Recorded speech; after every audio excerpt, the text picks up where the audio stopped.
Yo, dude. Hello? Hello, Ryan. Uh, How you doing, man? yo. Oh, hey, how's it going? Oh, man. Can you hear me pretty good? Yeah. Am I too loud or am I? I think you're okay. To me, you sound fine. My headset though, it's kind of hard to tell. I'm trying to turn you up maybe a little bit, but I think you're pretty good, regardless. Oh, this is so cool. Sorry, I'm like freaking out right now. Okay. No, dude, you're all Sorry. good, man. All right. I guess we'll start off with some questions really fast, but first I'll say, man, I don't know if today is the day, but either way, happy birthday. Hell yeah, bro. Oh, thank you. Thank you so much. Thank you so much. Yeah, no worries, dude.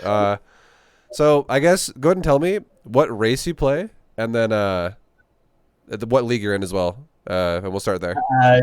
Yeah. Yeah, I guess like, a little bit of background.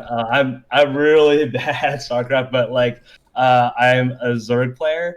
I'm currently in Diamond 2, and I guess first for more background, I have a bet with some friends that if I make it to Masters by the end of the year, I get like a couple $100 or whatever, and if I don't, then I pay them or whatever. So the goal is to get to like the Masters. Yeah. Okay. All right, dude. We can make that happen. Let's get you to Oh, Masters. oh, We can definitely try. uh, awesome. all right, dude. Okay, so do you have like a play style that you generally like to do a lot? Like like for instance, if you're like a Mutiling Bane kind of player or something like that. Oh yeah. So I guess I've been following a lot of the beta GM stuff. So for ZvT, I go for. I mean, I guess it depends on if they're going bio or mech. But if they're going bio, I go for like Muta. Oh, sorry. For Ling Bane Hydra Okay, into Ultra. dude, I guess that's like solid. Ultra Ling Bane. And then for mech, I go for Roach Ravager, and then eventually like Bane Ravager or like uh, stuff like that. Yeah, Okay. and then I guess yeah, for ZVP, I guess I go purely like roaches. I don't really go banelings. Dude, sounds good. What matchup did you want to focus on today mostly, or what's I would say what's like the matchup you would think you need the most improvement on? Oh man, I mean, I'm really bad at ZVZ, but I also don't want to get streamed and get grilled by my friends on ZVZ. But I think my worst matchup is probably ZVZ. Okay. Do you want to focus on that one today? Sure, yeah, that sounds good. Okay. All right. So, uh, I mean, your ZVT, the way you described it, you already sound like you have a solid plan, and just I'll give you like a quick like 1 minute crash course on ZVT, just to give you some information that you may or may not know. Yeah. ZVT, if you can do this, okay, and you can always go back and watch this if you forget what I say, and so you can hear it again and again because I'll make it a VOD. But if in ZVT, if you go back and you can try your best to hit a situation where you do a standard like 17, 18, 17, like hatch gas pool opener, you do the methods of you take 2 drones off gas when you hit the zergling speed, you fully saturate 2 bases, you then could put 2 drones back on your gas, you could then saturate your third. When your third is halfway saturated, you take 2 more gas again, which takes you to 3 gas in total now. You take your layer with your next 100 gas, you take your bane nest with your next 50 gas. The goal of this is you end up with about like 14 lings with about 7 queens. You constantly make queens, and you make about like 14 lings or so until you're 3 base saturated, but you want to hit about 66 drones by 6 minutes. And I know what I just said might be like in one ear and out the other, and you're like, wait, what? Holy shit, slow down. Like you're throwing numbers at me, bro. It's crazy right now. But don't worry, like I said, you can always go back and watch it again and again and again. But if you can just do that in ZVT in the first 6 minutes, after that, all you got to do, and by the way, once you're at 6 minutes for the final part I didn't say, you take all the rest of your gases. Like once you're like fully saturated on all 3 mineral lines, then you just take all your last gases, and then you'll be at 66 by 6 minutes. And if you can do that, you'll eventually take your fourth, your fifth, try to go to like 80 drones, but the 6 minute mark is critical there. It's very important, and if you can do that, you will honestly get to masters. Uh, with Lingbane Hydra, and then you just eventually go Ultra, and the whole playstyle you do is you just kill their expansions, and that's it. Cool. Yeah, yeah. I think I remember like a BDGM like video where you talked about this exact build because Yeah. I've been following that exact build pretty much. Nice. Yeah, that's good. It's solid. Yeah, yeah, yeah. All right, dude. Okay, well, I guess we could switch gears and we could switch into ZvZ now. I just wanted to give you like a crash course on that just to make sure you have the right idea. But yeah, that was definitely very fast. But yeah, okay. So here's all you got to do to get me a message, and then we can get this started. First question is, are you on BattleNet right now? Yeah, I'm on BattleNet. Okay, so left click your portrait, your avatar in top right. It'll open up your profile. Okay. And then do you see a button called ladders on middle left? Oh, right. Go to GM and then find you on the GM. Yeah, perfect. And currently I am rank 85. This is the easiest way to do it. And I would, people always think I'm just like, guys, look at me, I'm GM. Hey, check that out. But it really, the reason why I do this is because it's probably the fastest way to send me a message because chat channels suck in this game. Oh, gotcha. Cool. I think I sent you a message. Okay, nice. I invited you, and then I will make you leader, and then yeah, just you can host whatever replay you want to jump into with watch with others, and we should be good to go. If you do you have replays? If you don't, we can create stuff for you. That's also fine. I should ask you that first. I guess well, I might actually like try and get more coaching lessons if you're down, I guess. Yeah. But maybe we could, because I haven't played in a while. Okay. I've been really busy this week, but maybe we could play like a ZvT where you're T, and I could see if I could like iron out the details, because I think I want to like try and perfect ZvT and then perfect ZvZ and then ZvP. Oh yeah, no worries, dude. That's perfect. Okay, we'll do some cool. ZvT stuff then. Cool. Okay. All right. Thank you. Just right click my name on the top right now and just make me leader, and then I'll just I'll set up a lobby for us really fast. Okay, cool. Thank you. Thank you. All right, let's do this. All right, what would you rather play against? Would you rather play mech, or would you rather play bio? Oh man. Well, I really want to kick my friend's butt, and he plays mech a lot, so I kind of want to play mech. Can you give me a rundown as to like kind of how he plays mech? Is he the kind of guy that goes? Yeah, he. Well, actually, let's go. Oh, sorry, I'm like spacing out right now. You're all good. No worries. Actually, let's play bio. Actually, sorry, bio. Okay. We honestly we can also do both. Just throwing that out there too. Oh, sweet. Actually, we have 2 hours, right? Yes. Or... If you we could turn this into a 2-hour lesson if you want to today. That would be a very long one if you want to do that. Or we could do 1 hour today and like another hour another day. It's up to you. Ooh, cool. Okay. Can we do a bio for now? Yeah, that sounds good. Cool. All right. If you're there you go. Perfect. Doesn't say if you're tabbed out. Oh. Okay. Now the last question, and if you don't know this, it's okay. I'll just throw something standard at you if you don't know. But do you know if he plays more of like timing based bio, or if he plays more like just open, like standard greedy like 3-base bio where he just like constantly drops you and keeps expanding? I think he goes for a timing at around like 5:30-ish. Okay, I know what he's doing then. I know he's doing a 2-1-1. Oh, I see. Okay. Do you know if he goes like tanks or Widow Mines as well with it, or does he just go pure bio? Oh, he goes bio, medevac, Marine Marauder with some tanks, and then he goes into ghosts and no Widow Mines usually. Okay. Yeah. All right, because I'm just trying to give you the best example here, so you can fuck your friend over. Sorry, this is like definitely like not as organized as like. No, you're totally fine, dude. Thank you. Okay. All right. Cool. And then are you good to go? You ready for this? Oh man. Oh, don't whip my ass too badly, but okay, I'm gonna try and mute or like. Okay. Yeah. Okay. I would say probably just for this game here, probably just focus. I won't talk to you during it because it'll just distract you. And then give your best game you can possibly do. And yeah, man. Jesus Christ. We'll talk about it after. All right, sounds good. I'm gonna mute myself. All right, sounds good, man. Good luck. You too.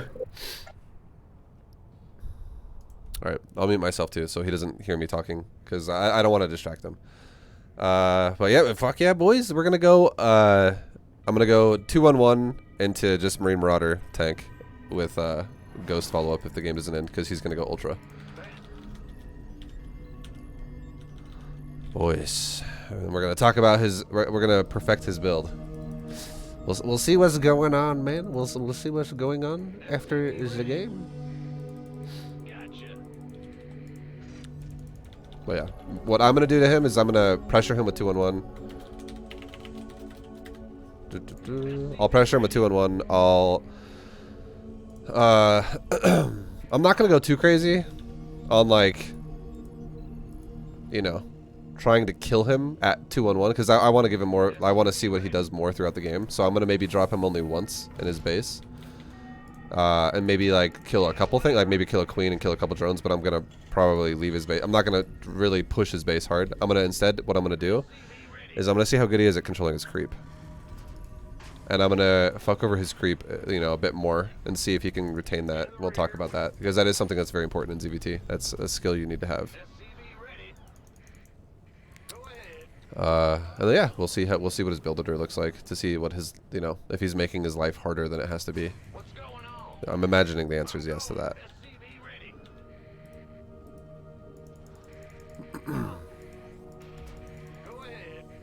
Alright, so we're going to still go 1 Rax expand, and then we're going to go 2-1-1 and do a drop.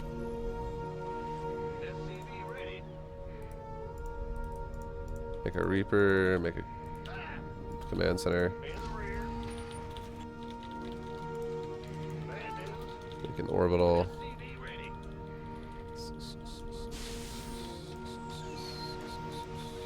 I'm also moving out the SCV, just to see if he opens up with early lings, like to attack me. Probably not, but yeah, I mean, you never know. You never know, dude.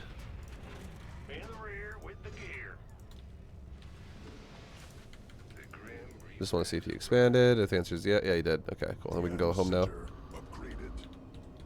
Now we're gonna start a second barracks, and then we'll start a factory. And when we start a factory, we'll start our gas. Okay,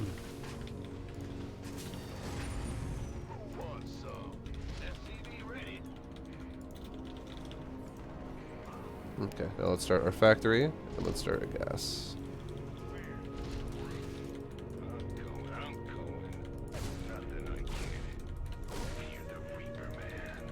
Okay, so we're just being a little annoying with the Reaper.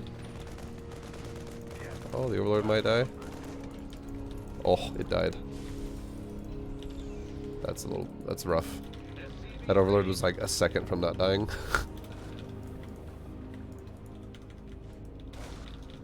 Okay.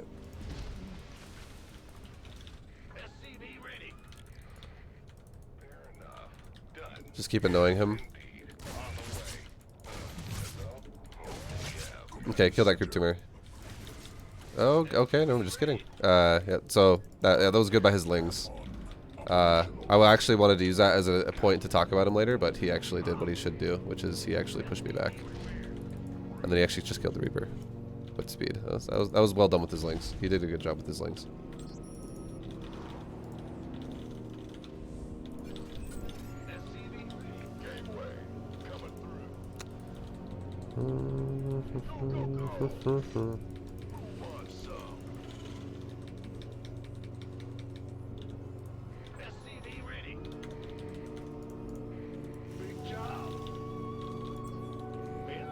Okay, and then yeah, we're gonna be going into, like I said, we're going into 2-1-1. Double medevac drop here in just a sec. My plan here is gonna be to, no, I'm not gonna go into his natural. I'm gonna really fuck his third over. That's the plan. Okay, that Overlord is, I would say, needs to keep moving because it's gonna die for that. We'll talk about that in a minute, or not in a minute, but we'll talk about that later.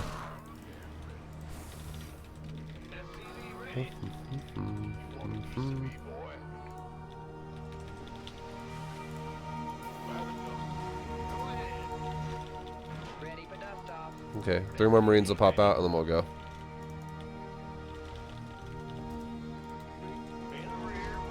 Third command center first.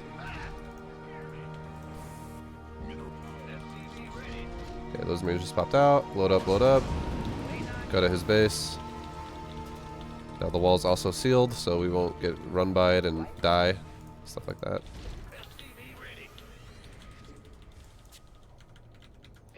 So what we're going to do now, the goal for us, is going to be to really delay his creep like crazy. And just be annoying on the outside of his base. I'm not going to try and drop drones and kill drones.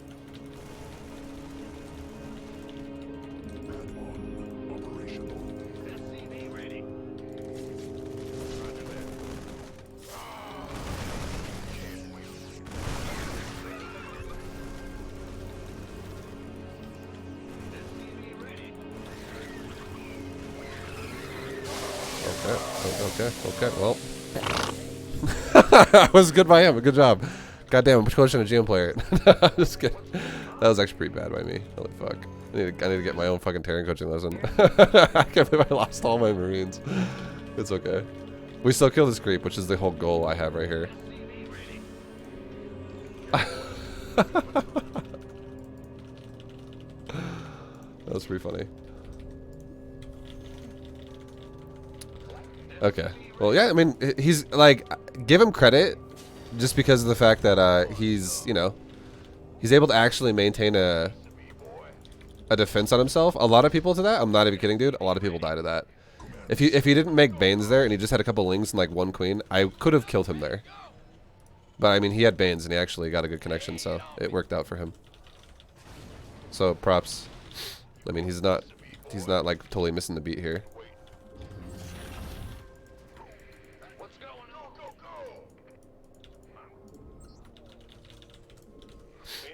But that's so yeah, we're gonna go over again. We'll do like one medevac this time. We'll just harass with it, and this will be. Is there a Ling there? There's a Ling there.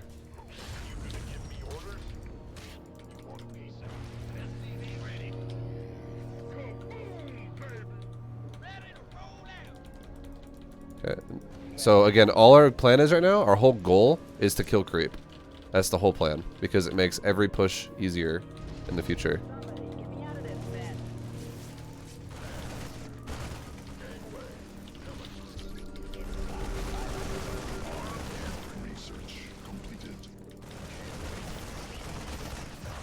So that's one of those moments like right there, for instance, where that was a bit brutal for him.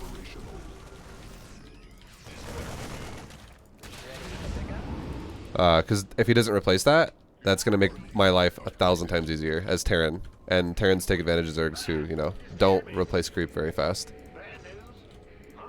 It happens all the time. That's how this matchup is dictated on creep spread.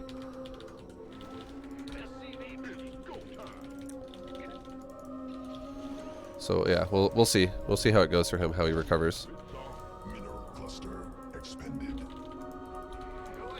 Alright. Okay, he's attacking. Let's get ready to defend.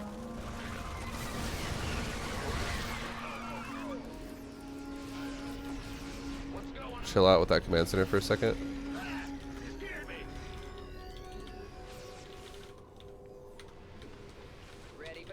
Alright, and then we're getting really close to a point where we're getting ready to move out. It's getting pretty close. And now we'll do one more creep kill.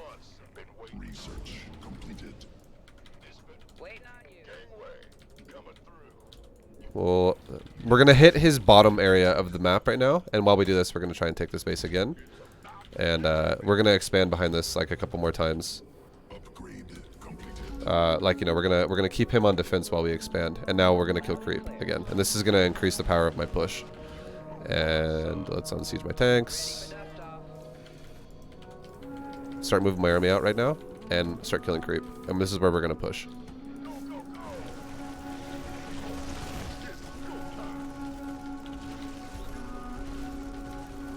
Kill the creep tumor. Kill the creep tumor.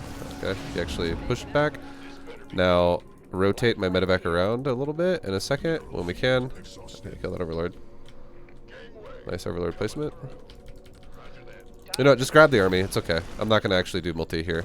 We're just going to do the single attack in the front. Because we killed the creep anyways, like a bit more again. It's going to increase, again, it increases the power of the push. And then Here it comes, boys. Take another base really fast. Okay, let's go. Siege tank. Siege a tank. Siege a tank. Do not send everything forward, send just like a chunk of it. Stem everything. And then don't go too crazy on micro here, just kind of like let it be. Pull the medevacs back. Not bad. And he's doing okay, not bad at all. He's doing a run by as well. Yeah, he's definitely understands ZvT a bit. That was good shit. Okay, well now we're gonna talk about the macro follow-ups where it's a situation where it's like how well can you keep up with it? So this is more of gonna be like a test for him to see how he can manage, you know, upkeep. What are his upgrades? He's 2-1. Okay, we're going on 3-3. Get a couple gases going. And then we're going to do another attack again right now. Ready for dust off.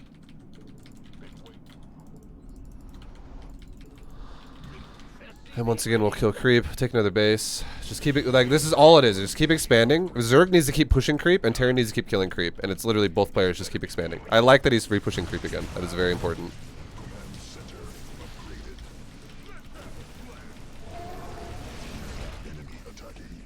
Okay, now he's got ultras.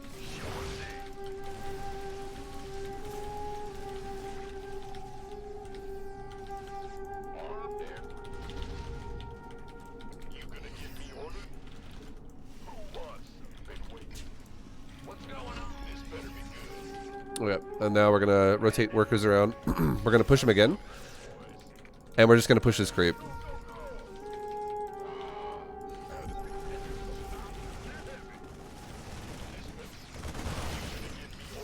Push his creep. We're not going to go into his natural. We're just pushing his creep. We're blinding him right now, basically. Siege my tanks right here in case he pushes up the ramp. Because this is like a good push spot for him. Yeah, so he's attempting, but he's backed off. Okay, so unsiege. And just get the fuck out of here. My tanks might die. Just run away, run away. Get off creep, run back to like a PF. So we killed this creep. Again, the whole point there, the whole goal I just had right there is killing creep. If you're a Terran player, you should do shit like that. Kill creep. It's very important. Take another base. Take like a couple more bases because we're getting a lot of gold now. Or not a lot of minerals rather. And now push his other base on the bottom again. And we're also going to push creep indirectly right there at the same time. Oh, okay, no, is he up here? Yeah, he's up here. Go back. If he's gonna push, we defend. You don't go counter all in. So is this? Okay, there he is. Let's kind of poke him in the side of his army. Just kite backwards again to a PF. We can repair this one.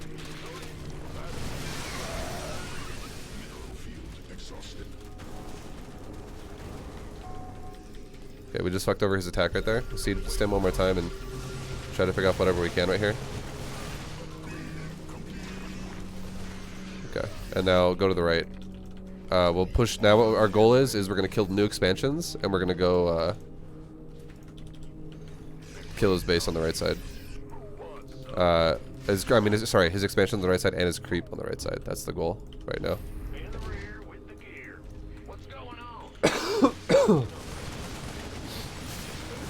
Okay, scan ahead, because you never know when a Zerg is going to come. We're kind of out of tanks now. We're starting to make ghosts at this point. And now let's push to this side, because we knew a base was also being built there earlier. And he is now surrounding me. It's okay. We can now pre-spread our bio to make our lives easier. If you're Terran as well, you should always do shit like this. Don't just attack with everything all at once. Pre-spread. And suddenly, if you get attacked now, you can spread little tiny chunks like this. Makes your life so fucking easy. Like, I'm not even microing, I'm just A-moving. It makes dealing with the initial Banes much easier.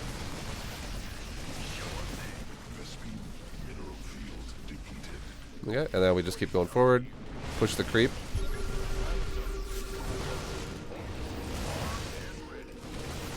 free spread again. Because another round of Banes could be ready. Kill the base. Kill that creep tumor. Go down the ramp now. Kill their creep.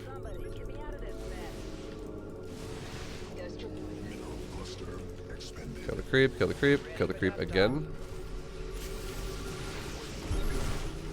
Kill all of the creep. Okay, here he is. We can try to just... We're not going to go crazy on like super crazy splits here, we're just going to stutter. Because again, I'm not trying to make this dude versing like a GM Terran. Like it's not supposed to be that kind of a caliber. And let's be fair, I'm not even GM Terran, guys, okay? Okay, we'll boost the medevacs away. We'll just let the bio die. Loud and clear. ETA 1 minute. Okay. In the pot. Go. Yeah, he's not doing bad, man. Like, definitely not bad. Out with it. There's, you know, his ZvT is in a pretty decent spot, I would say already. Got it. Okay, now we have Ghost. Standing by. Channel secure. Go. Okay, he's pushing the other side of the map right now. Go, go, go, go, go. Repeat last transmission.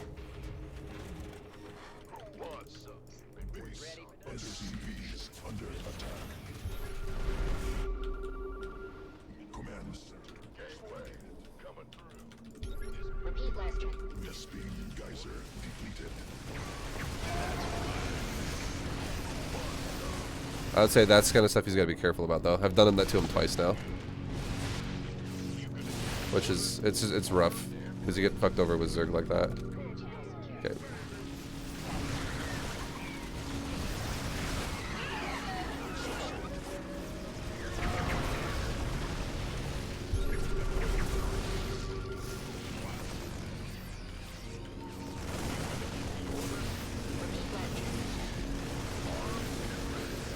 And then now, this is the part about Zerg where Zerg, honestly, Zerg just falls apart. And the reason why, the Zerg has no creep.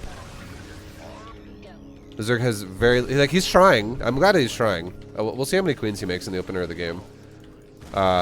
He's trying to respread when I kill. But the fact that I keep killing his creep, this makes you so fucked as Zerg because you're so blind all the time. Okay. No, that was good. Good defense by him right there.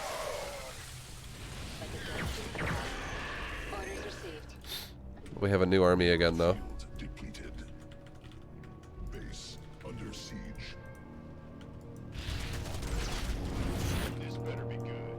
But still, he's mustering up enough to kill the army, which means he's expanding again on the bottom side. He's replacing.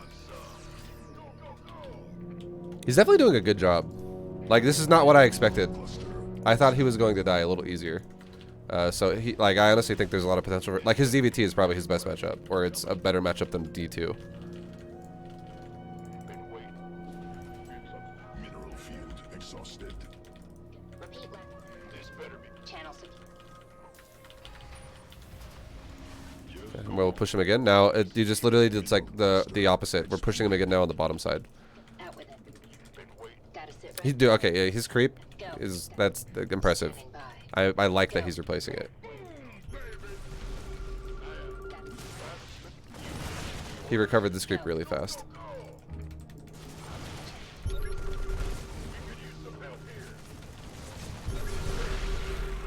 Oh, yeah. Because that creep really does make the difference of like how good this fight's gonna be for him or not. Like if it's gonna be really shitty or really effective. Okay, spread a little bit of my bio out just a tiny bit.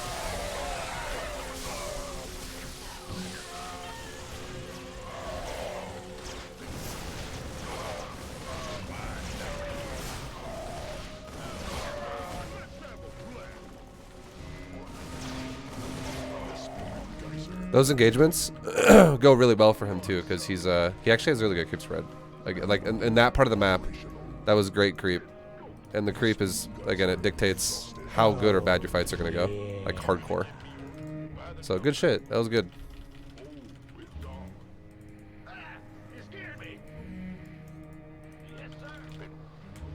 Okay, we are remaxing. We can go back and using some tanks again, just because it makes sense since he's going Banes. A lot. Ready for dust off. See if he took the space again. He did. Yeah, good. Field exhausted. Good shit. He's pushing again on the left side. I gotta kill that Overlord. I think that keeps showing him that I keep expanding in top left. Base under siege.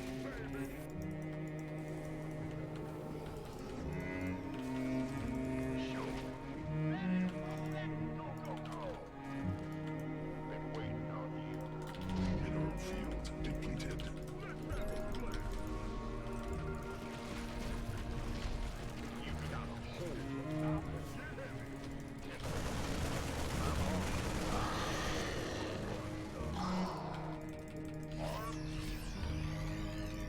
Okay, retake that base.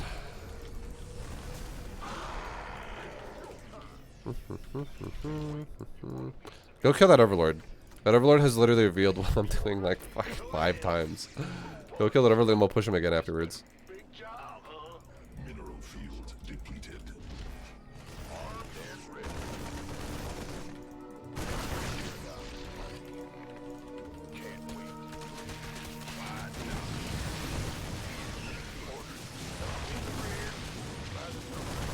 Under siege.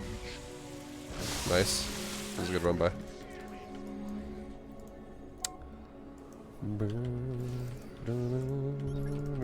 But now, here's the thing. There's no creep here anymore.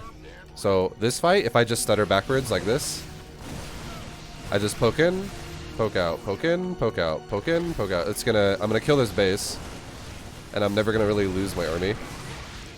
Because I can always run off creep really fast, and the base is guaranteed gonna die then.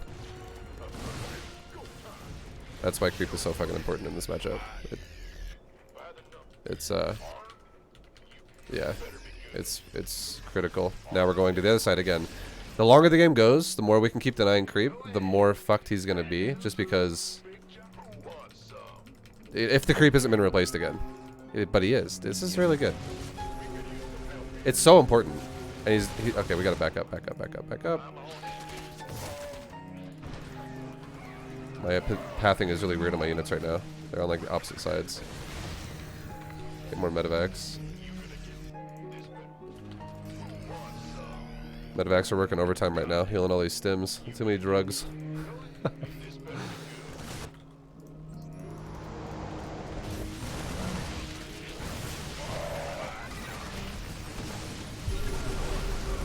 Kill the creep, kill the creep, kill the creep. He replaced it too. That's good shit.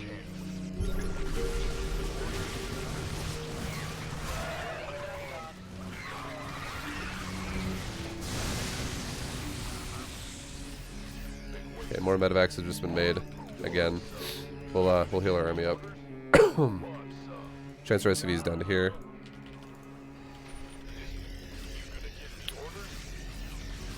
There you go, boys. Look at all these super drugged out of their mind bio units. We got more medevacs coming again. We like drugs on this team. But again, it's all about creep. So the fact that he expanded there is good. It's good. And he's expanding here again, and he's trying to respect creep. So I can keep repeating myself.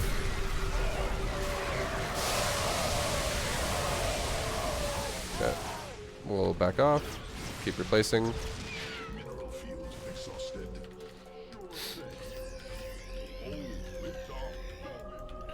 We have a lot of production right now, so it's actually really easy to replace what dies. It's okay. The big thing about this matchup too, like he's taking it to the distance though. So I definitely think he's above Diamond in terms of like his average level of play here.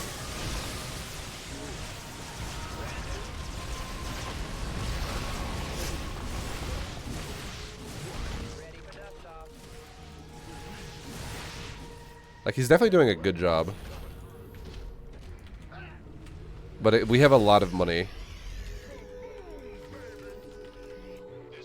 And now he's got Broodlord. Oh shit, okay. Alrighty then. Base under siege. Mineral cluster expended. Field depleted.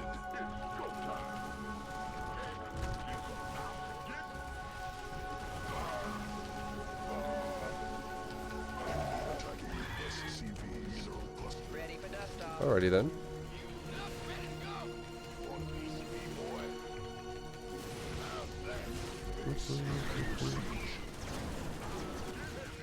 What's over here? Just a bunch of broods.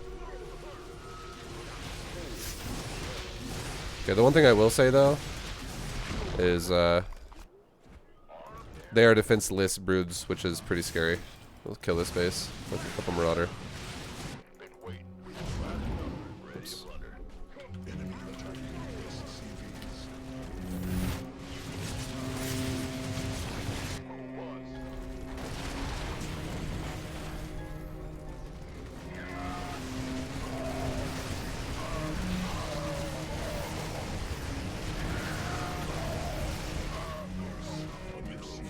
Exhausted.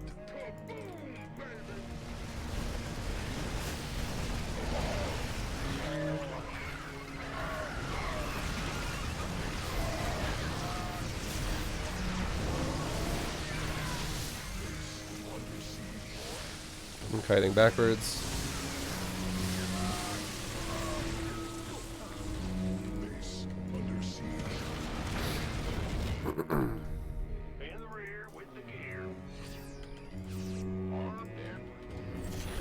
You gonna give me orders? If we're not careful, we're actually gonna lose. Because he's doing a good job of replacing.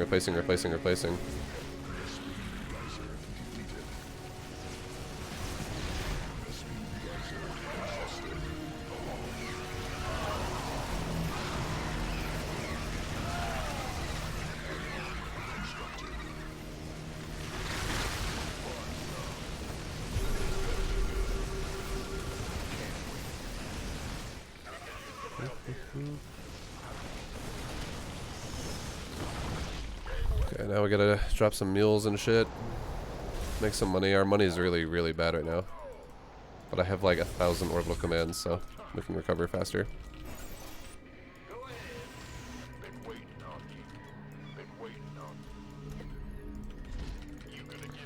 Go around again. Just kill his bases on the right.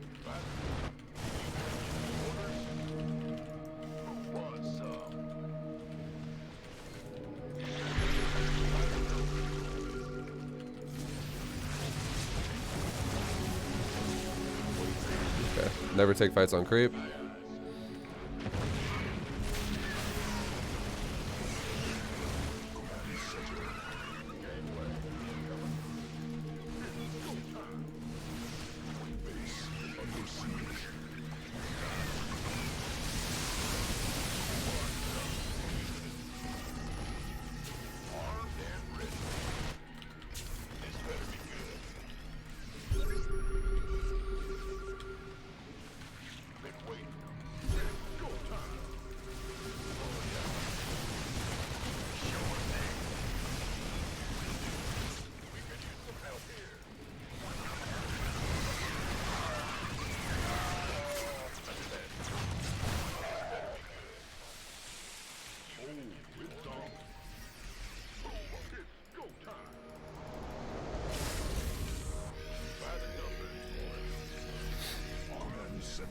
Yeah, I mean, I don't know.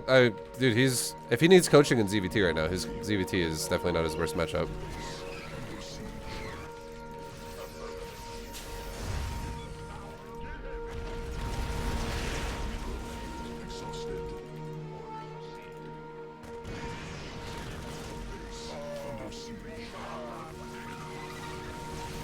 Okay. No more fucks arounds now. Now we take a fight. Big boy style, but it's gonna be hard because we're only at 130 supply for this army right here.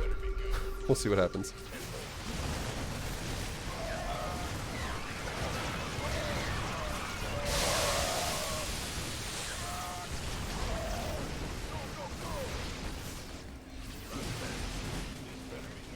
Ready for dust off.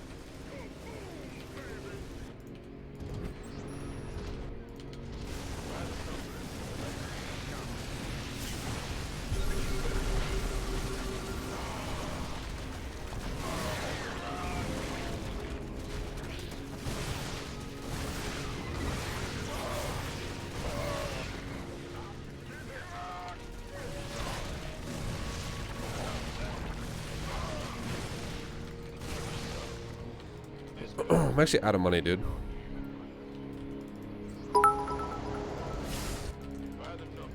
Can you tell Ryan he sucks? Definitely not. This better be good. Mineral field depleted. He's like I'm trying to throttle here a little bit, and I feel like it's gonna make me lose actually. Armed and ready.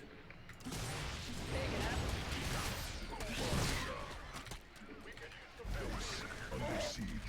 He understands the concept of not letting me have money. Expended. This is not Diamond 2 like mindset here. His ZvT is definitely a lot better than what I expected.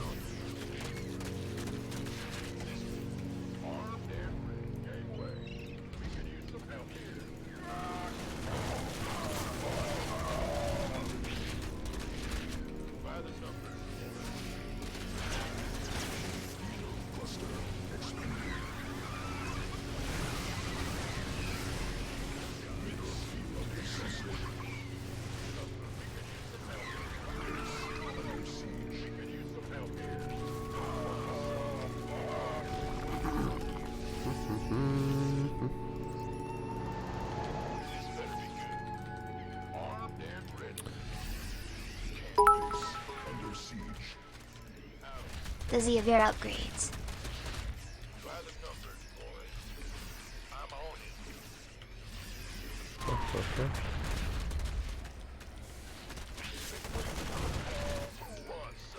So he's got a lot of money on the right side. We have to kill that, and he's gonna kill my money on the left side again. Yeah, I think we actually lost this game.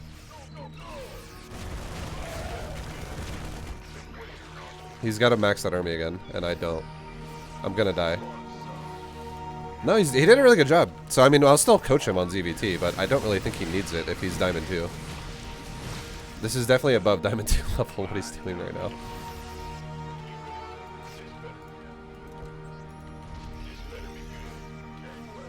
Okay, we're gonna start going into if I can somehow not die right here, we're gonna start going into Liberator.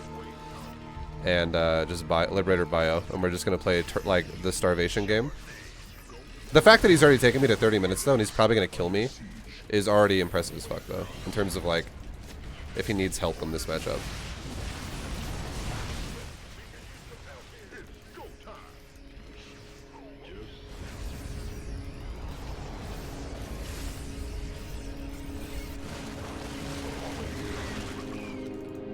Look at this creep, it's already in my base again.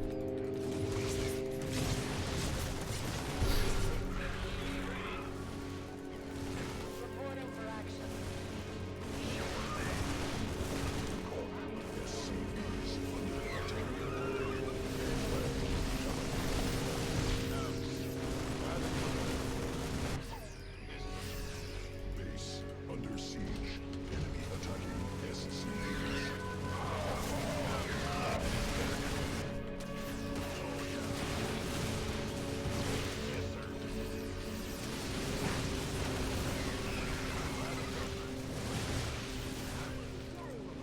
Base under siege. Base under siege.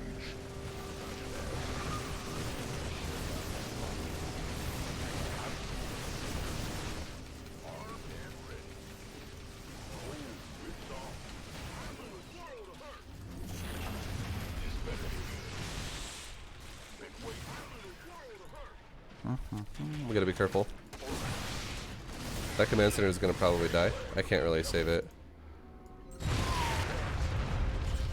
Because the reason why is my army was so scattered as fuck. I'm probably dead.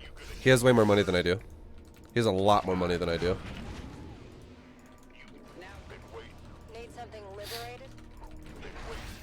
If I had to, speaking as a person who can talk about StarCraft 2, and like, oh, if I'm gonna help this guy, for instance, my guess is the kind of a player he is he might be D2 right this second, but he probably was a former like Masters player, because he's not playing like fucking Diamond.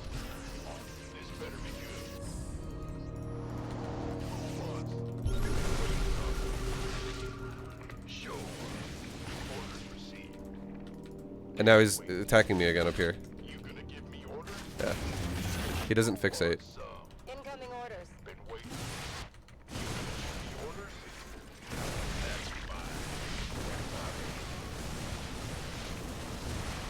Base under under siege. This game is like literally down to the wire right here.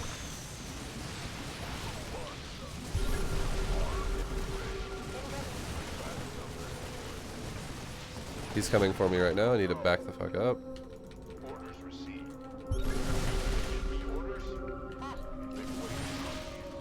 Standing by. This better be good. We have to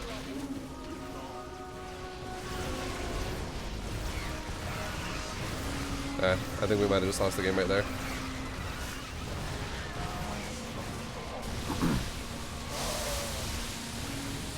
Yeah, good shit. I mean, honestly, nice as ZvT. I'm pretty dead.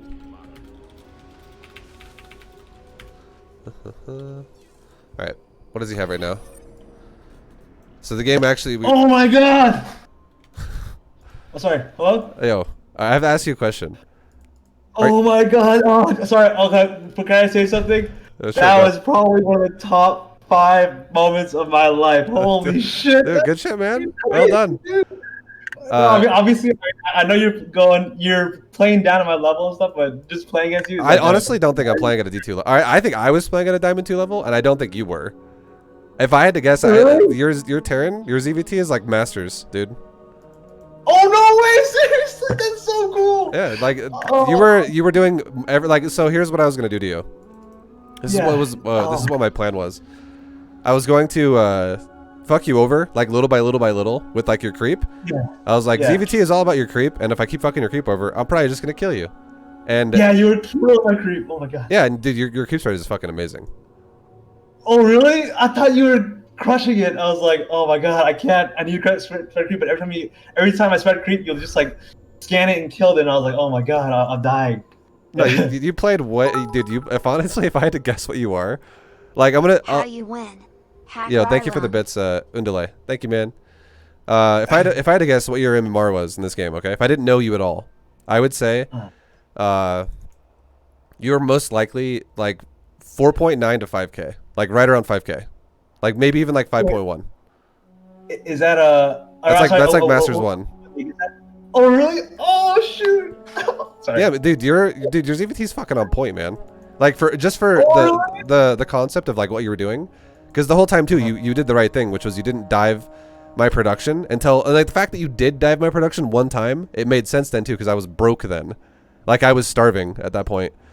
Oh, I think I just like was like, oh shit, I'm not like attacking the production, so I just made a bunch of lings, put it on hotkey 1, and I just like went to the production. Yeah. Dude, he played literally like 5K. Yeah, that's what I would say. He's 3.7. Is this? Are you 3.7? Are you 3.7 right now? My best friend is Lord V baby. I don't know why the baby's on the suffix, but oh, So- that's awesome. Either 3.7 got a lot more competitive, or I got a question for you. Were you a former Masters player before? Oh no. Like I was. Oh, so I honestly like. Yeah, you have I 400 started, APM as well. Holy shit, dude. You have 400 APM as well. Oh, that most of it. My friends keep making fun of me because I don't even know how I got that, but like I just spam buttons. Like most of it is like useless. Okay, yeah. I'll believe you if you say you're 3.7, but deep down I think you're former Masters or something you have to be there's no fucking way you were 3.7 with this, but if you are, No. it has to be your other matchups or something. Oh, I think yeah. Well, my ZVZ is definitely the worst. Like literally, I have like play like plat ZVZ, but like ZvT. Like I think I mostly like most of my friends are T, so I think I play a lot of ZvT. Yeah. Yeah, well, But dude, like this is my main account, so I have all my games here. Like yeah, I just been following your BDGM, and like your BDGM has like helped me so much, and like my friend is now like Diamond because of you, and like I started working on my game because of the BDGM. So yeah, I'm definitely not former Masters. I'm definitely yeah. I'm trying to get to Masters by the end of the year. That's why we have that bet. well, I'll tell you right now, if you can play like this every game, you're gonna get Masters. If you legit are not Masters yet, and this is all just like a culmination of you playing with your friends in practice games, you are already Masters level. This is not Diamond level. Like I'm dead serious. This is way above Diamond level. Is what you just did. Whoa! I mean, I also play a lot against Bio a lot, so I I die to things like mass sky toss or like ling floods, like when they pull the drones and like the actually I died at pretty much every ZvZ build or whatever. But yeah, but this is All right. definitely my yeah. Nice. We can leave this game though, and if you'd like, we can go over the replay just to kind of look at you from a Zerg's perspective now. And I'm honestly gonna treat you like a Masters player. I'm not gonna treat you like a fucking Diamond player. Like in terms of like talking about your analysis, because you're definitely not Diamond. Okay, I will say that is definitely one of the top like 5 moments of my life. Holy shit, that was That's fucking yeah, like, dude. You played really well. You played good. Oh my god, yeah. Sorry, I'm like I was like shaking in the beginning. I'm my early game. I like messed up on like my I built a spawning pool at like 250 minerals, so I was like, oh my god, I don't know how ViBE does this. He's like streaming while he plays. Like, I'm freaking out while I'm like, it's like freaking out. Oh man, that's fucking awesome though, man. It was good shit. I mean, I'm not just like blowing smoke up your ass here. You played way above Diamond. You really did. So I don't think there's a lot I can critique you on here, but I will look at what you do and I'll try. I mean, there's obviously stuff I can even critique myself on my own games, and you know, there's always something you can say about everything you do. But conceptually, you had every idea I wanted you to have. Like, I was gonna be like, okay, well, he needs to learn how to control economy. He needs to learn how to control creep. He needs to learn how to not control mine, but also at the same time re-control his own. And you were doing all of it the whole time. I was like, and you seemed like you were getting stronger as the game progressed. I was like, okay, well, god damn. Like, every time I go to clear creep, he already has a fresh fucking layout of it and a new base there again. Like, you played really well. You played really well. Oh, thank you so much. Oh my god, sorry. Let me eat it by a chicken. One sec. Sure. I need to eat lunch yet. 1 sec. Okay. Oh, sorry. Okay. And you're eating while we were playing. Holy fuck. Oh, no. No, I'm joking, dude. I'm joking. I'm eating now. Yeah, sorry. I'm just joking, dude. All right. Okay, so look at your build and let's see exactly what you're doing. Okay. All right. So I mean, your idea is 3-base speedling expand. So we'll look at what you're doing and see if it's good. If it's not, we can talk about it and see how to make it a little bit better, like a little more efficient in the early game. But from what I saw, you had enough shit as well to defend drops. Like, for the drop for me, letting it all die, obviously you could be like I honestly, I'm not going to lie. When I'm going to coach you here, but I feel like if I had to do anything, I should coach myself. But obviously we weren't playing as tryhard as we could. But like, it almost makes sense that I'd be like, okay, let's do a Terran coaching lesson for myself here. I mean, obviously you're like playing down. I mean, like, if you played true like G whatever you. I'm not gonna lie. This is my honest opinion, like of you now. If I played my real Terran skill level, I actually think I would probably still struggle with you. Like no, for real. Like I think if I played real Terran, like my best Terran I could do with bio, you would probably still take the game to like a 25-minute game or a 30-minute game, and I could still possibly lose if I die. Or I mean, if I don't micro shit perfectly. Like you played very well, man. You should. Like, I also know your bio. You hate playing bio because I remember I was watching a little bit of your Terran lessons, and you were saying, "I freaking hate bio. That's why I go Thors." You know. I don't really like bio, honestly. But if I'm really trying with bio, I can play like 5K bio against Zerg. I'm okay at it, but I think you're like 5K as well with your Zerg versus Terran. At least against bio. Oh my god! Sorry. Okay. No, it's all. Dude, like I'm the only reason why I'm praising you so much is because you legit felt like a way better Zerg than D2. Oh, thank you. Okay. Yeah, I messed up my pool. It was like a little late, I think. Yeah. I'm gonna go back and look at it again. Your build seems like fine so far. Just you take 18 gas. Your pool is late, but it's late by about like 1 second, like 2 seconds. At that point, you were generating money really fast. It's not that bad, but yeah, I mean, that could be a little bit better, but that's it's very, very minor. Okay. I like that you're taking your gas delayed because you have zero intention of doing a speedling pressure or anything like that. Like, you're not trying to be aggressive here. You're trying to take your third quickly. So I like this a lot. Yeah. We'll talk about your scouting in a second here. Your scouting is honestly, dude, as we get to it, we'll get there in a second, but your scouting is the only thing in this game that I think could use improvement. Otherwise, good shit. Gotcha. Cool. Okay. Okay, you're taking your third. You're prioritizing your larva. This is really good. Your drone is chilling behind the third base. You're. Oh yeah, I think you're like saying like to hide it or whatever for the Reaper. Yo, that's really good. Yeah, like you did. Like so far, yeah, like you said, your pool is like late by like 2 seconds. Otherwise, your build's perfect so far. It's just really good. You also ripped your drones off as you got speed. So, opening wise, your build's correct already. Up to this point, we'll keep going and see what you do. But like right now, I would say your next queen should definitely be getting started really soon, like right now, if you could. The fact that you lost an Overlord, though, is going to kind of fuck you over on that aspect. Oh, yeah. Yeah. But yeah, next queen should be started as, you know, right, pretty much like shortly, and you are trying to start it, so you already understand that as well. So yeah, you're already doing the correct thing. Your build is fine. Again, your build is great up to this point. We'll come back to your build in a second. Let's look at your first Overlord, though, really fast. Let's talk about what you did. So you see a Reaper crossing. You see a natural started. You are progressing further to the ramp. This is correct. You see a Marine. And then you look at the barracks. That double take, though, that's the only reason why your Overlord died. Like, but it's still, I think it's still okay that you saw it to a degree. Let's go back for just like to 230 to exactly what you saw. And see if you saw the health of the reactor for just a split second. Which you did. And if you see a reactor like this and that's it, this doesn't, like if you're playing a normal game, this reactor doesn't entirely tell you if it is a 2-on-1 or if it's Hellions, because there could potentially be a factory that's just like barely in the fog of war right above it, like above my barracks that's about to swap over, because you don't know, this does not indicate 2-on-1 or 1-on-1, which is Hellion or Marine opener. So I would say be a little more assertive with the Overlord. Like for the first time you scouted, you just saw the barracks and you immediately turned around and you saw the flashing lights. If you're gonna commit like that, definitely commit a little deeper, because your Overlord died anyways. If you're gonna commit if you're gonna commit deep enough to scout, depending on where the cliffs are on certain maps, you might die for it.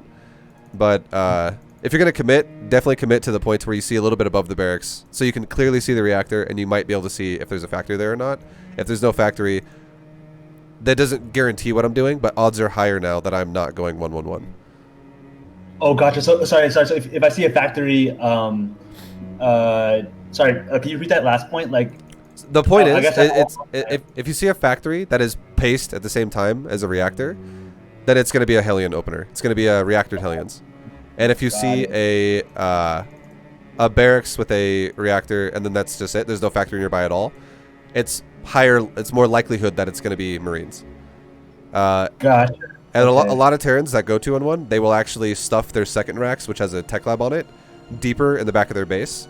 So, for instance, if you would have gone a little deeper into my base with this Overlord, because it dies anyways at this point because you took a double take, which wastes time. But if you would have gone deeper because it's going to die, and you would have seen that second racks as well right now, obviously that tells you exactly what it is because you see a second racks. But let's just say hypothetically that you saw the factory like it is now, where you go, okay, he's got a reactor that's like a third or almost getting towards like halfway done, and that factory just started. You know that that is not a Hellion opener, because a reactor is a shorter build time than a factory.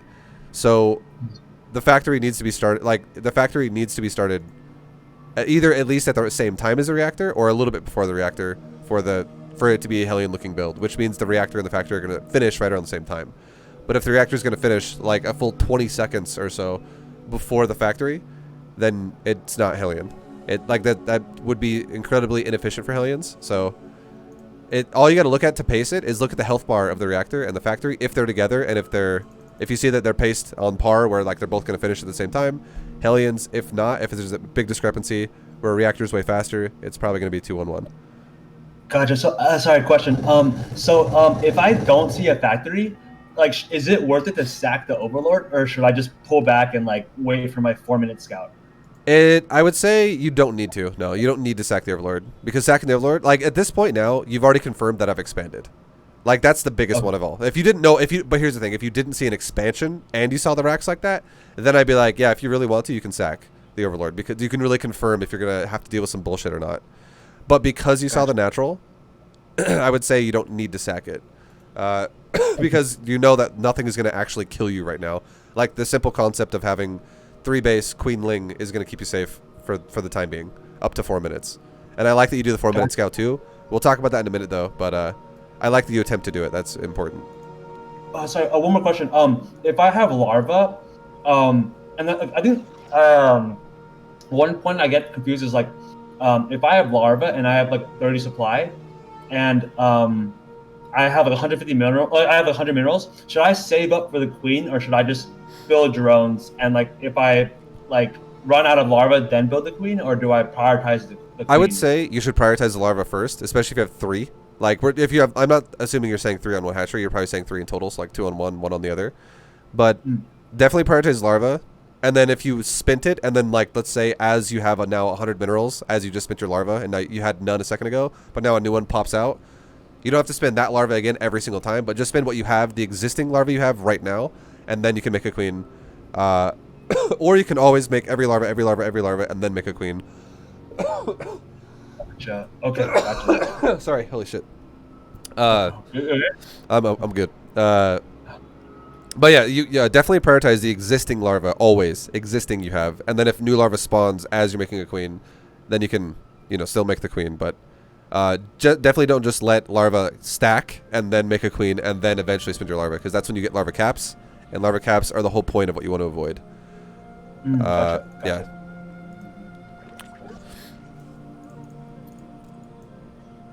All right.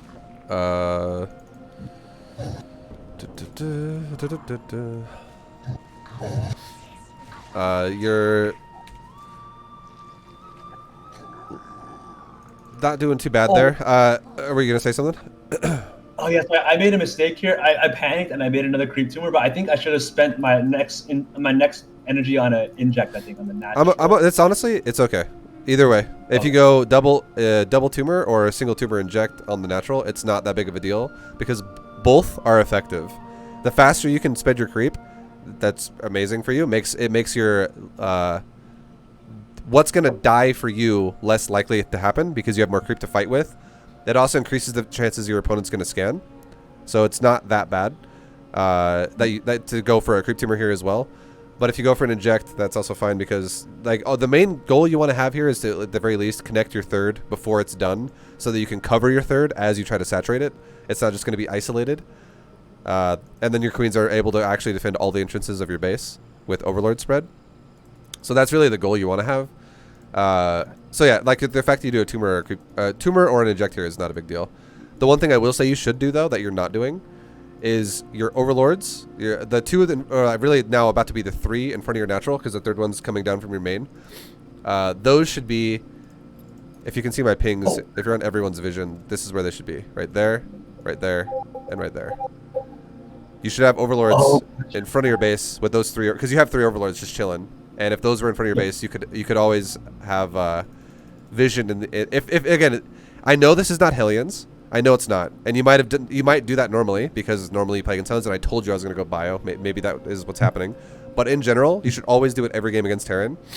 And if you confirm that it's bio, then pull them back, because they'll die otherwise. But if it's in the Hellion phase and you have vision like that before creep, that is incredibly important at not allowing the Hellions to ever circumvent your queens.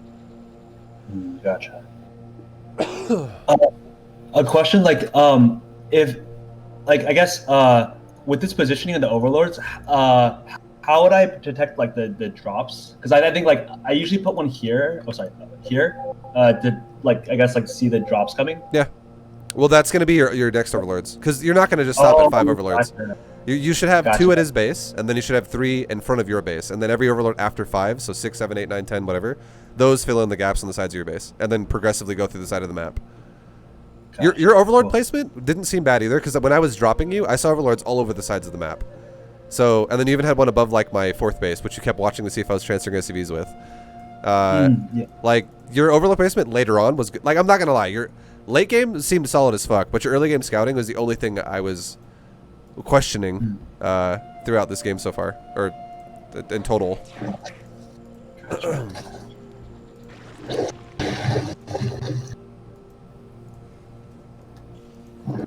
And then your scout that goes through my main, we'll talk about this for a second. You stopped, and if you're gonna stop, if you're gonna like scout the side, for instance, like if you saw this right here, if you just witnessed a swap of the factory and the factory and the starport, and you go, oh, cool, he just swapped onto a reactor starport at like 4 minutes, like 4:20. Why would I ever have a reactor and a starport this fast? And it's most likely because I'm gonna make a couple medevacs. And if you saw a reactor in my racks and you saw no factory next to it with your first overlord, this could now be the final confirming fact of going, oh yeah, this is definitely going to be a 2-1-1, because he's not using the factory at all, which means there is no Hellion, there is no tank, there is no Widowmine, nothing. The factory is floating, which means it was making it's just an add-on creator. So if you're going to make medevacs out of a starport, the only thing that makes logical sense is it's going to pair with bio. And because you know I have early reactor as well on the racks, which means I have been using the early production as well. So this confirms 2-1-1. You should never look at this and be like, oh, it's going to be Vikings or like double Viking or double Liberator, because it could be double Viking or double Liberator if I never made an early reactor. Because if I was going to go for really, really fast Vikings or Libs, it would have made no sense to make an early gas costing reactor on my racks.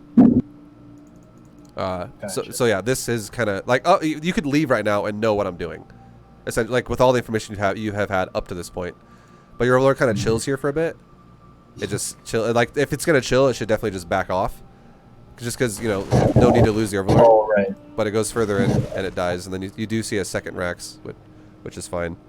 But I mean, and you also you confirmed by dying to like 7 Marines right there that you go, yeah, no, I know what it is. It's 2-1-1. So queen production for you, back to your build, I would say your queen production could be maybe a tiny bit faster. Your your gases are good. I like your gas timings of gases. I don't really give a shit where you put them. You put one in your main, one in your third. That's fine. But you took your extra 2 gases around half saturated on your third. Like, you're doing everything I'm saying. The early breakdown I gave you, when I was like, let's do a quick 1-minute breakdown of ZvT at the very start of this coaching lesson, you're already doing it. Oh, yeah. So that's good shit. But yeah, well-timed gases. And again, the only thing I could critique you on at this point is amount of queens. You should definitely have queens 6 and 7 started right now. I would definitely say that's very important. So question. Sure. So at this point, I scout the no third, and so like, how many drones can I have? I guess to be able to feel safe, and then I guess like what I'm trying to say is like at this point, I'm probably gonna make like nonstop lings and banes until you take the third. I'm curious, like, what the optimal number of like drones I should have here. I guess like it's basically the fact that you confirmed that I'm like, it's really all about confirming what I'm doing. And do you need to make defense early, or can you wait a little longer? And if you confirm it is anything Hellion related, or if it is 2-1-1 related, you need lings somewhat early, because otherwise you're susceptible to, like, if you just make a bunch of drones, you're gonna die to Stimpack Marines, you're gonna die to Hellbats, you're gonna take a shitload of damage from Hellion run-bys. Like, all these kinds of things they're all harass based. It's all harass based, which can totally fuck you over. But if you confirm harassment, definitely make units like you did this game. The way you did it already is perfect, which is you go to half saturation on your third. You could go up to a couple of extra gases, go to like 3 gas, and then you start making lings. Like somewhere around like 45 to 50 drones is great, which is what you're at already. And you're making lings right now, and you already have Bane and Ling already. So you have 10 lings in production, you have 15 lings already out, and you have 5 Banes already out. These are honestly like perfect numbers to aim for versus harassment. So what you're going to have is you're going to have enough. The reason why this is good is because you have enough lings to overwhelm the Marines long enough to where the Banes are going to connect if the Marines don't run away. That's what's going to happen. If the Terran doesn't run away, and obviously I don't run away, and I fucking die to Banes. But like you have enough basically, even versus Terrans who would micro well, to push them away from creep, which is the whole point. You're not supposed to have enough to overwhelm Terran off creep, because the only way that would work for you is if you stopped making drones for the next like 30 seconds or 45 seconds and you made literally like 60 lings and like 15 Banes or some shit like that, then yeah, you could be like, I could easily overwhelm 20 supply of bio off creep and take losses off creep, but yet still overwhelm them and kill them if they don't lift off. You don't really want to go for that, because your goal is not to take control of the map right now, like the whole map. Your goal is just to take control of your side of the map on your creep. So I commit to creep, you push me off it. I commit to creep, you push me off it. And the perfect way to play this out is to push my bio away with your Lingbane on creep, and then shove my Medivacs away with your queens. And I am on a clock now, because if you do this with your queens, it means that my Medivacs, I can do this like 1 or 2 times, and then suddenly they're yellow or red health at this point, and I can't continue. I have to literally just back off entirely, which gives you free creep spread for a while. Or you just kill my army if I fuck up, and then then you have free creep spread again for a while, because my army's dead. Got it. So I come in here. That was definitely a bold move here for Terran. I went for your creep, and then we kind of what Terran should have done right here, right now, because you have the right idea too. You're microing correctly. You are surrounding. You're not just A moving and path blocking your Banes. You are surrounding, and you're running by the Marines to not only make me attack them if I stop to attack you, but you're gonna make me have path blocking issues, so that your Banes have a better chance to connect. You already have the concept down. And what Terran should do as a reaction here, what I should have done, is lift it off right now as soon as I saw you doing this. I shouldn't have tried to fight you. If I lift off right now, I do the damage I was wanting to do, and I don't lose all my Marines, but again, you should always do... What you're doing is perfect. What I do is bad. So this is really good by you. You stop me, and then you blow me up. Dang, I don't know how anyone plays bio. It seems so stressful. I mean, you can. I don't think bio is that unrealistic to play. It's just, in my opinion, it's not fun. I don't really think it's that very fun to play. But yeah, like, your opener is great. And now what are you doing behind it? You're making drones. So you made enough lings to be safe, just because the amount of lings you made is acceptable. Because if I played correctly, I would have lifted off, dropped again, and harassed somewhere else. And that would have been harder and harder and harder for you to deal with. So the amount of lings you did make was alright. And you're droning again, which is perfect. Because you know you have control, because you just fucking wiped me out. So you're not overcommitting to, like, freaking out to defense. You're constantly cranking drones, and you're going to be a bit behind par of what I would say is great for Zerg, but it makes sense because you just took a fight with me, and I did a pressure build to you. So both of us are slowed down a little bit. Oh, so I kind of like overmade the lings a little bit there, and could have had more drones, I guess. No. I'm actually saying you made a correct amount. Oh, I see. The reason why I'm saying you made a correct amount is because you made the lings as I took a fight with you. And if I played correctly, I would have wiped out like 10 of your lings, just like 10 lings. And I would have loaded in my Medivacs before your Banes connected, and then I would have dropped my Medivacs elsewhere outside of your creep spread, and I would have rehealed them up, and I would have re-engaged somewhere else again. And if I do it correctly again, I would wipe out another like 10 lings, and then load up my Medivacs, get away, repeat the process. But you actually microed the first time well right off the bat, and I microed poorly. So you took advantage of that, and you killed all my Marines. But all your lings you made were in precautions for doing this. I would say the amount you made right now, if I don't fuck it up, and I do load up my Medivacs properly and I get away, I would say probably stop at what you made now. Don't keep making the whole time. Because if you can confirm that I have a third base, if that does happen, you definitely don't need to react to me as if I'm doing a 2-base all-in. The only time it would make sense to make fuckloads of lings until you have like Bane speed would be off of like, let's say like 50 to 55 drones, would be if I was doing like a really committed, like I do 2 medevac drop, I poke you, but then like 45 seconds later, I'm coming over here with 2 tanks and like 4 racks production of bio or something, like just a full-on all-in. And you're like, okay, well, I'm going to die now if I make drones. So I have to like kill this and then I can make drones again. Which is why I would say you're scouting. Maybe the sacking of your overlord, the way it kind of happened, maybe that was not the greatest. Because if that overlord could have confirmed that I was expanding, or if it could have just, you know, backed off and then like maybe went in again, like a tiny bit later. Like, because you already saw that I had a starport and stuff like that. The overlord dying, that 4-minute scout is what I'm talking about. If you could have confirmed there was going to be an expansion a little bit later, that would be great, but... I mean, you are using a Ling, which is perfect, so... it's one of those things where I would say, to make this hopefully not confusing, the amount of Lings you made was great, this game, and then you killed my Marines and you stopped and you made a bunch of drones. You haven't confirmed I have a third yet, but you just made a bunch of drones, but it makes sense because you killed my Marines. So that was awesome. That was really good.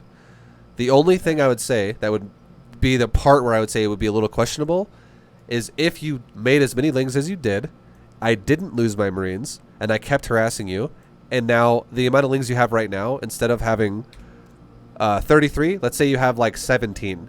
The reason why is because let's say I dropped you again like 2 more times, and I killed like 8 to like 10 lings each time or something like that. And I just picked your lings down little by little by little, and I still never lost those Marines because I kept just forcing you to engage me, killed a few lings, loaded up, ran away. Then it would be, and you still haven't seen a third yet, then it would be a situation where you, let's say you have like 60 drones. You made drones up to a point where you have like 60. Maybe then reinforce your ling count because you haven't confirmed a third yet, and you also your lings are bleeding out. So if I push you while you're making drones again at that point, and there is no third, you would die. Does that make sense? Yeah. Okay. Cool. Your creep spread's on point, dude. Oh, You've already replaced everything I killed, and like I just wiped out your whole spread on the bottom, and you've already replaced it, and your spread on the top is looking good. Awesome. Just out of curiosity, I just have a question. Out of curiosity, what are the levels of your friends that you play against that are Terran? Well, we don't play that. So I think he used to be master. Okay. But we don't play enough to kind of like, I guess like law of all numbers. Like we don't play enough to like converge to like a certain like level, I guess. So if I had to guess, I would say he's like Masters 3. Okay. But I guess against like Z, he's probably. I think he's like 2 maybe because we just play so much ZvT that like. No, that's good. Yeah, like it's good that it's really good that you play a friend who's better than you at Terran. If you know, because he'll make you go to his skill level. This is like this is what, like that's the exact concept of like a pro gamer. Like if you have a Terran who's like, let's say like 6K MMR, and then you tell this Terran that he's gonna play against like fucking Serral for like 3 weeks straight. He's not gonna be 6K MMR anymore in Terran versus Zerg. He's gonna be like probably like 6.5 or like 6.7. He's going to get better because his opponent, who is way better than him now, is going to make him better. So, yeah, like, if your Terran opponent is Masters level already, this is, you know, like, I can clearly see it in your play as well, that you have surpassed Diamond. I'm just curious, because, like, your play is fucking solid, man. It really, like, you are...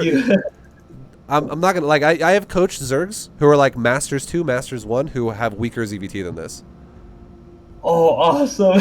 No, like we watch this anime called Food Wars. I don't know if you're familiar with it. I don't know, but let's keep going. Oh, basically, like I have lost to this guy like 100 times straight, and I keep wanting to play him to get better. So I think like, yeah, like he helped my game a lot. Yeah. Oh, that's good. That's awesome. Like I kill your creep up here, your queen dies. You have the right idea to spread it. You, I would say the only thing you're not doing here is you're not shoving me away right away. Because every second you waste here is the creep will recede. And I do kill quite a lot of creep over here. I recede what took you probably like up to this point, I recede what took you probably like 2 minutes to spread that. Or like, not 2 minutes, like, what's like 90 seconds. About 90 seconds to spread this literally from the tumor that is now left to the tumor that all the way up in the front that died. Because if, you know, when you spread creep perfectly, you don't get full spreads because when you spread a creep tumor perfectly, you only get to have like 60% effectiveness of what the tumor is because it still spreads after its cooldown, if that makes sense. Like it's not fully spread on the cooldown. Yeah. So recovering it right now is very, very, very important. And you do shove me away, which is correct, but a queen should be coming now. So we'll see how long this recedes. But definitely recovering it right now is very, very important. This is the main focus of ZvT. So like I would honestly say it would be worth it for you because your queen died. Maybe rotate your creep spreading queen right now that is way on the other side of the map. Rotate that back to your natural to now inject your natural. Make more queens again. I do think your queen count was a tiny bit low. Like you should have went to like maybe 7 or 8 queens. I think you stopped around like 5 or 6. But yeah. Maybe rotate your queen that's spreading tumors in the bottom right now. Rotate it back to your natural to spread creep, and then rotate your queen from the natural right now up there as soon as possible to save that creep. Like, just put one tumor, like, as far as you can to save the majority of what I scanned and killed. Gotcha. Okay. Nice. Okay. Because, yeah, you definitely... yeah, just like that. Oh, okay. Yeah, you really... You do not want to lose all that time you spent on that creep. Because if I double scan there, and if you plant a tumor as far out as this creep can go, like, you could have recovered probably, like, out of what I just killed, you could have recovered actually, like, 75% of it. Because, like, there's, like, that chunk that's already receded because you waited a bit too long. But if you... The higher percentage of creep you can just, recover from what I tried to recede... It's just insane at how much you can waste my scans, because I will have to scan it again more every time. Like, every inch your creep is further across the map means I have to scan more and more and more to keep, killing it backwards. So the more scans you can force out of me, the slower pacing I'll have in terms of my own build. And I have to do that too, because if I don't give a shit about your creep, if I just go, oh, you know what, I'm just not going to scan it. I'm just going to let the Zerg do it because his creep set's really good.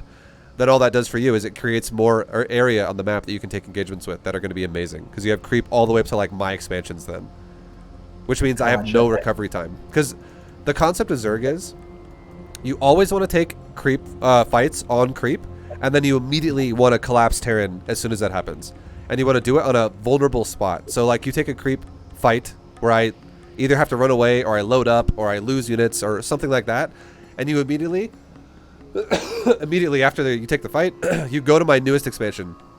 You fuck it over. You had that concept down pretty well, and you did commit to do that. You did commit to doing that throughout the game. You did a really good job of doing it throughout the game.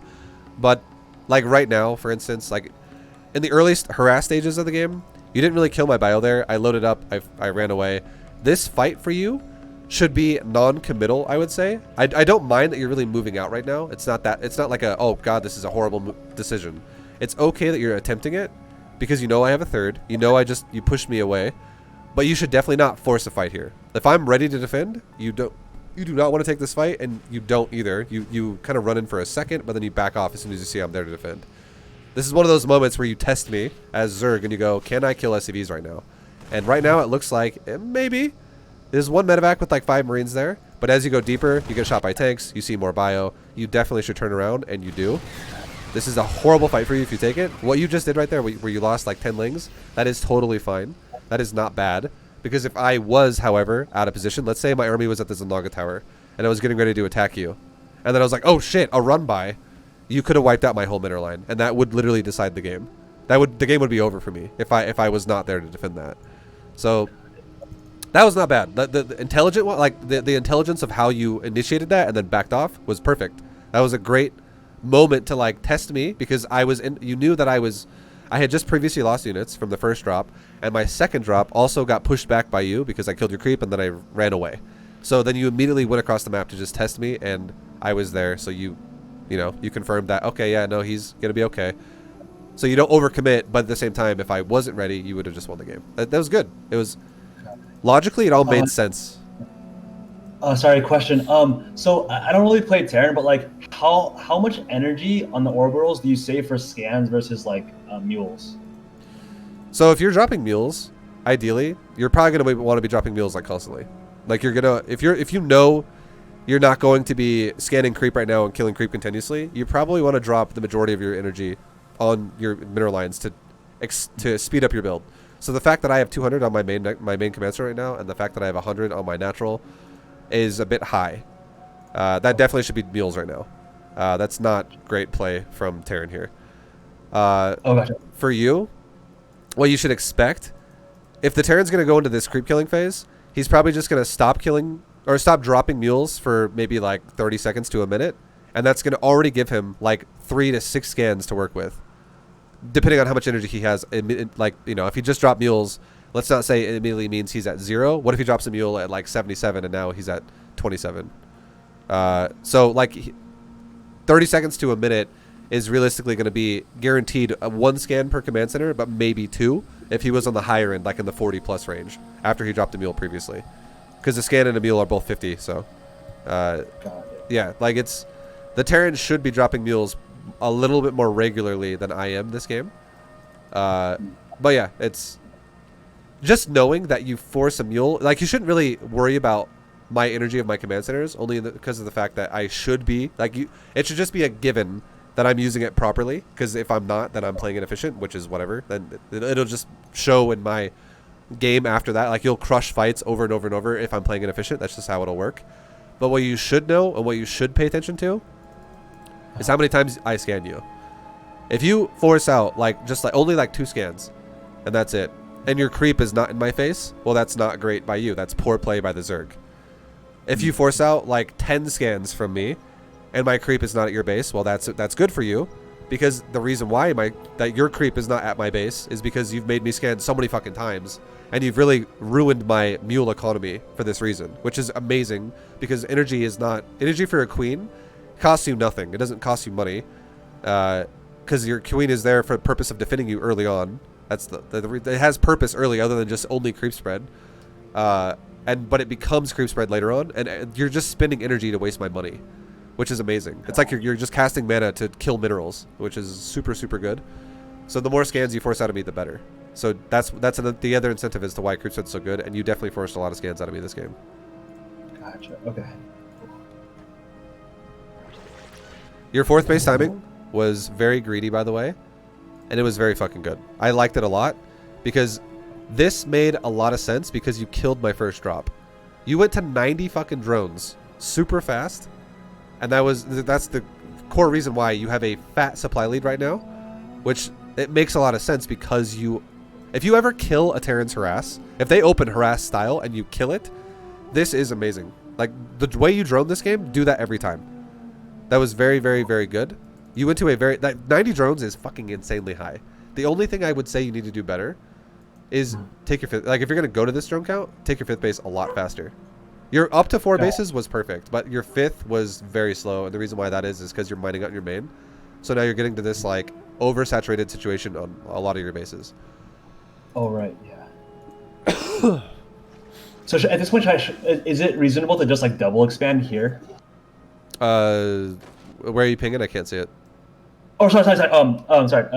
In general, I see where you're building the bases right now. Is what you're saying? Sorry. Is it reasonable to single expand or double expand? Okay, I got you. If you wait this long, yeah, you should totally double expand. Your 5th base should have gone down by probably 8:30 or 8 minutes, and then your 6th base could go down around 9 to 9:30. So your 6th base, I would say, is timed well, and the reason why it's timed well is because your natural it will mine out somewhat soon. Also, if you fully saturate your 5th base with your 90 drone situation, you're gonna have that base is going to be really well saturated soon. But your 6th base gives you the option now to not only just have more larva, because you're doing a ling heavy style, and the fact that you're also not making a macro hatch, expanding faster makes sense then too. But it also gives you the chance to, if you ever want to do anything that is gas crazy, like let's say, for instance, you want to explode into a round of Baneling and Ultralisk. That is going to be fucking highly expensive on your gas. So going for maybe saturating your gases at your 5th and your 6th and just having the mineral lines 1/3 of the way saturated, or 1/4 of the way saturated, would be totally fine, because you're about to do something that is gas crazy expensive. Got it. So yeah, definitely expand a little faster, but the fact that you're double expanding right now is great, because it's recovering that, but still take your 5th a little faster. Otherwise, fucking really, really good.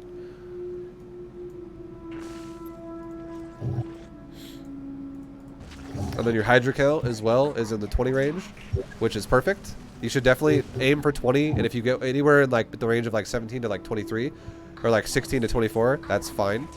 Not bad. You have that is the ideal amount of Hydras to where you can deal with all types of support that I have.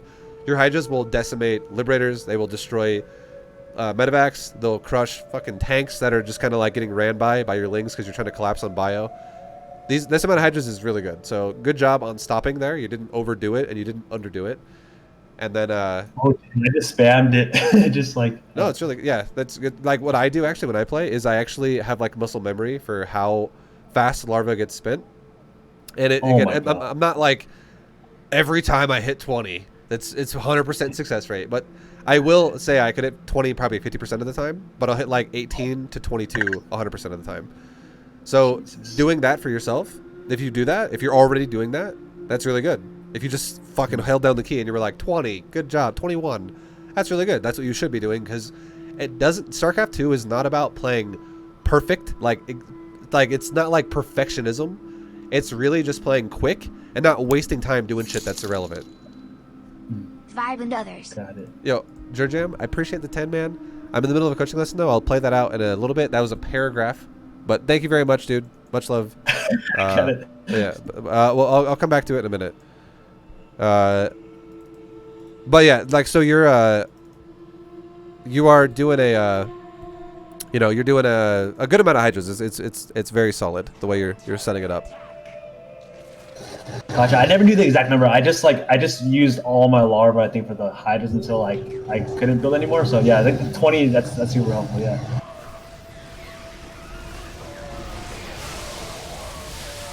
Okay, now this is the first time I've watched you do something that I think you can actually improve on.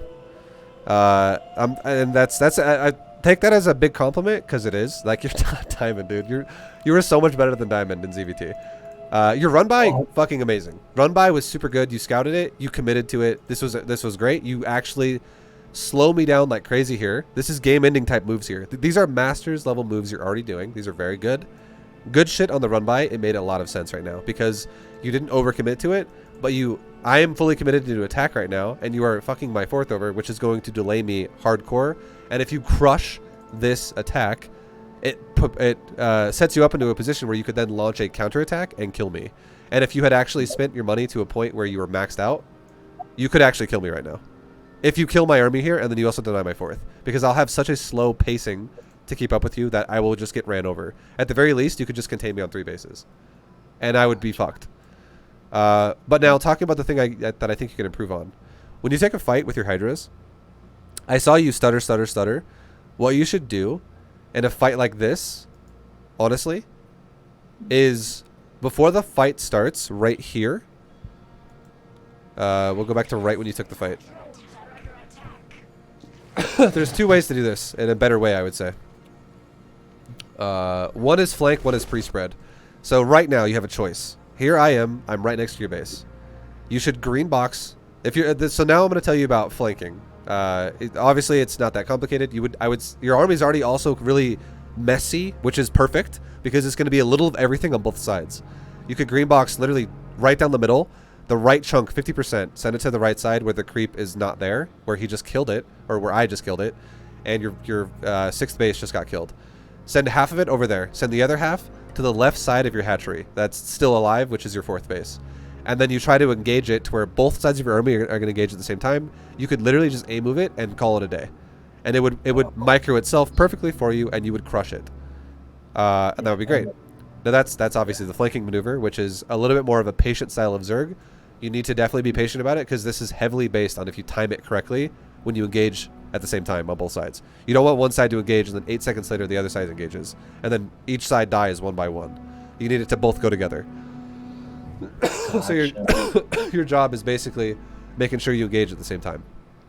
Now pre-spread is the other thing. And the way you do pre-spread is, notice how I'm engaging you from a big, it's like a relatively large choke point. It's not that tiny. What you should do here is maybe take your whole army and just move command, right click it to the south side of your hatchery.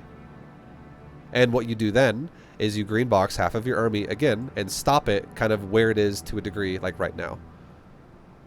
Oh wait, sorry. That last point, I missed that last point. So, could you repeat that last point? Yeah. So pre-spreading again is where your army is right now. You move command all of it to your hatchery, like somewhere around your hatchery that is about to get attacked. The base that I'm trying to push into you, like the where your creep sees that you're going to be safe at. So you go south with your whole army, but then while your whole army is going south, you just green box like the top half of it, and you stop it. And you allow your army to spread itself out in a larger concave, and then you A-move my army. And that is automatically going to spread your hydras like a lot more, because and it's going to allow your Ling Bane to engage a lot more effectively, because watch how your Ling Bane engages right here. Your hydras are in the front, actually. And look at all that Ling Bane. Like you have like, I would say like 60% or maybe like 70% of your Ling Bane engaging on the bottom side, which is not bad. But you have a shitload of Ling Bane being stifled on the top side above your hydras. And then it's also creating a situation where your Ling Bane on the south side, like the 70%, it's engaging single file. And you do not want to engage into a bio army single file. Because it's going to increase the uptime of that I can have on DPS against you. You want to have it all collapse at once, not single file into me. You still had the reason why that fight went really well for you though, is because you actually had a juicy fucking supply lead, up like when the fight started. Because when I pushed you, this army I have pushing you right now is not my whole army, because look at my natural, or look at my main base as well. I have all these units that have been made as I moved out, that are just fucking chilling in my base.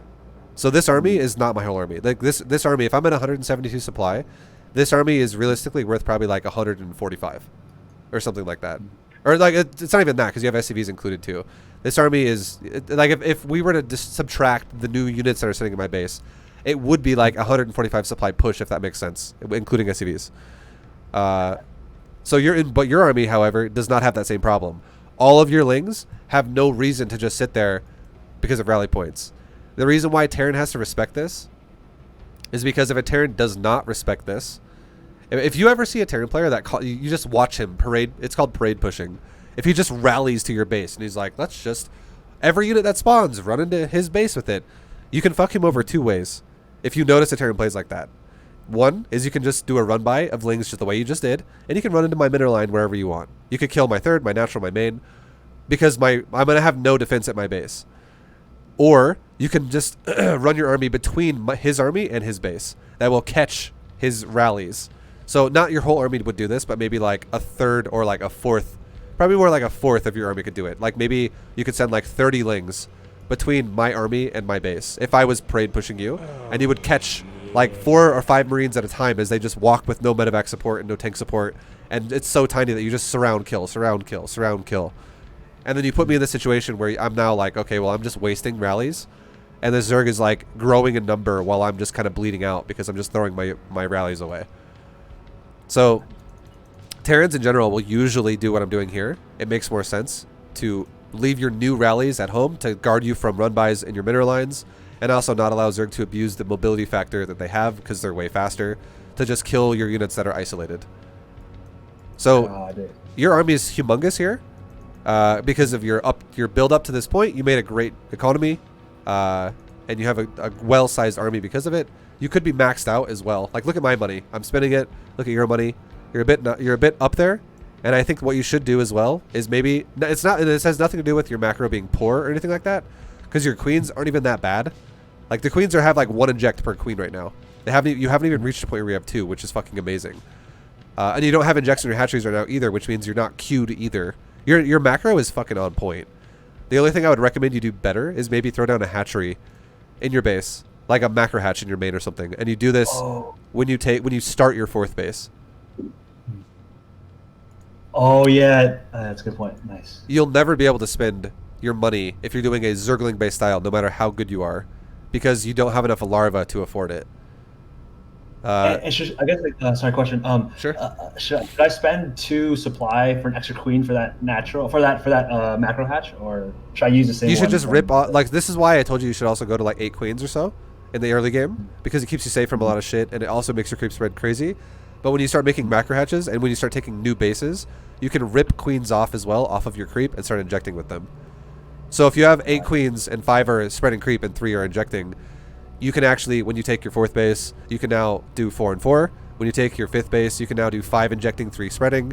Take your 6th base, you can do 6 injecting, 2 spreading, and so on and so on. Like, you just add, like these queens could be more centralized as well if you take macro hatches in your main base, where you could have like 2 queens or maybe even 3 queens in your main with like 3 hatcheries. Like, that is actually realistic if you're going to make mass Lings all game. That is totally fine if you go 3 hatcheries in your main and you go for 90 fucking drones. And you just maintain economy on new bases, but you have like 3 hatcheries being injected in your main base. That is very realistic. Because at that point, the reason why it's okay to thin out your queens that are spreading creep as the game progresses towards like 10 minutes is because you are not spreading creep anymore with those last couple queens. You are retaining creep with those last couple queens because you should already have like 20 active tumors at that point. So if the Terran player kills, like scans your creep and kills it, You don't need to have 8 queens come or like 5 queens come over there and all just plant a shitload of tumors. One queen could literally walk over there and plant like 1 or 2 tumors in the area where for the radius of what a scan is. Suddenly that whole scan has been nullified and you can spread further again. Because you don't need to have like 30 tumors in one scan spot. You only realistically need to have like three tumors or something like that, and you'd have the full radius of a scan has been covered again. Got it. And I guess, sorry, one more question. Is it preferable to get macro hatch when you get your 4th, or like is it? Yeah, you should. You should definitely. If this is what I would say, this would be perfectly paced for you. Take 1 macro hatch always, no matter what, when you take your 4th base. If you're going to go for a Zergling style, take a 2nd macro hatch the second you get to the 80 drone plus situation. So that would be ideally when you're taking a 4th base, or when you have killed an army and you just crank out a fuckload of drones. And then you're going to, like, let's say you make the drones before you make the hatchery because the Terran just threw an army away.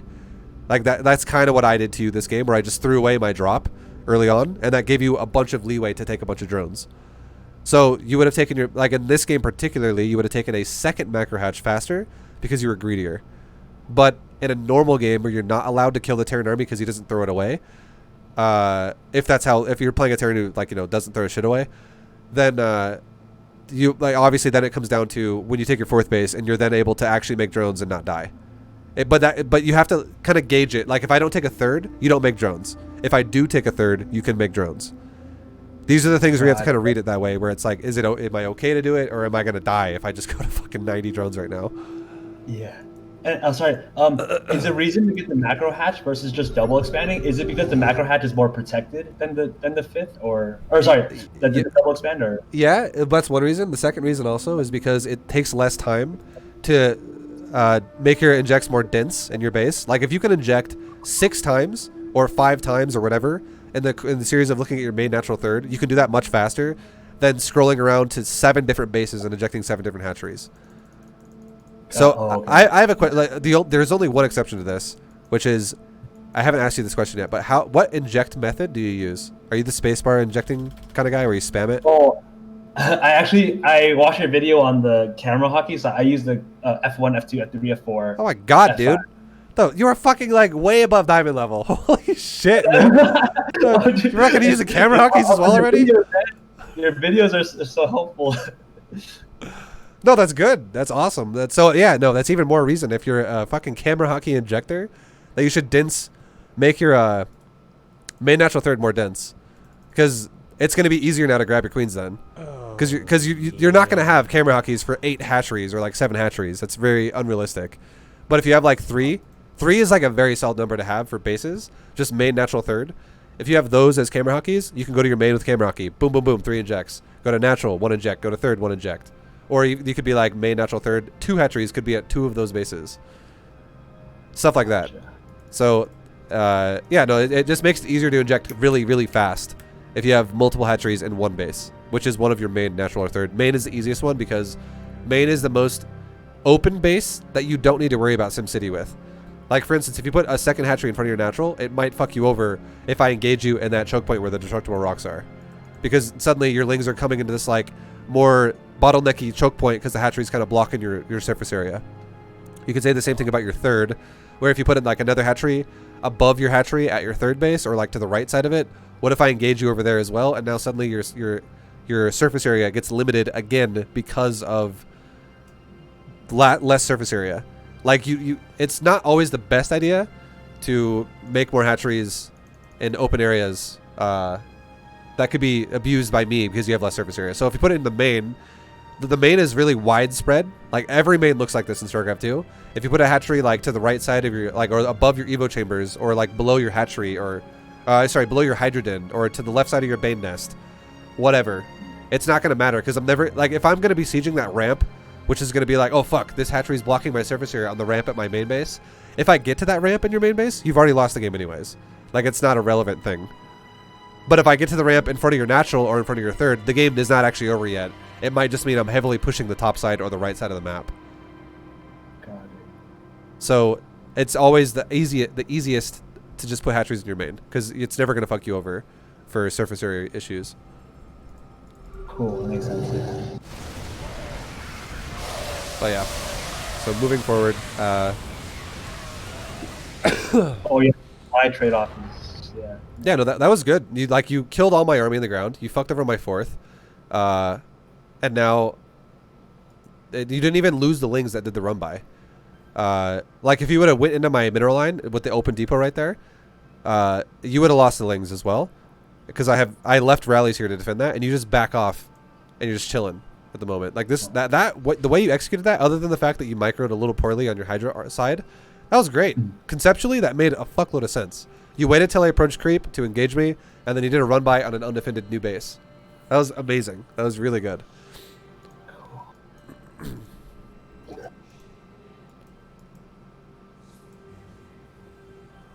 Then you poke me again, and you see that I'm here. These lings die. I don't give, like, losing lings like that, that's not bad. You're testing me again.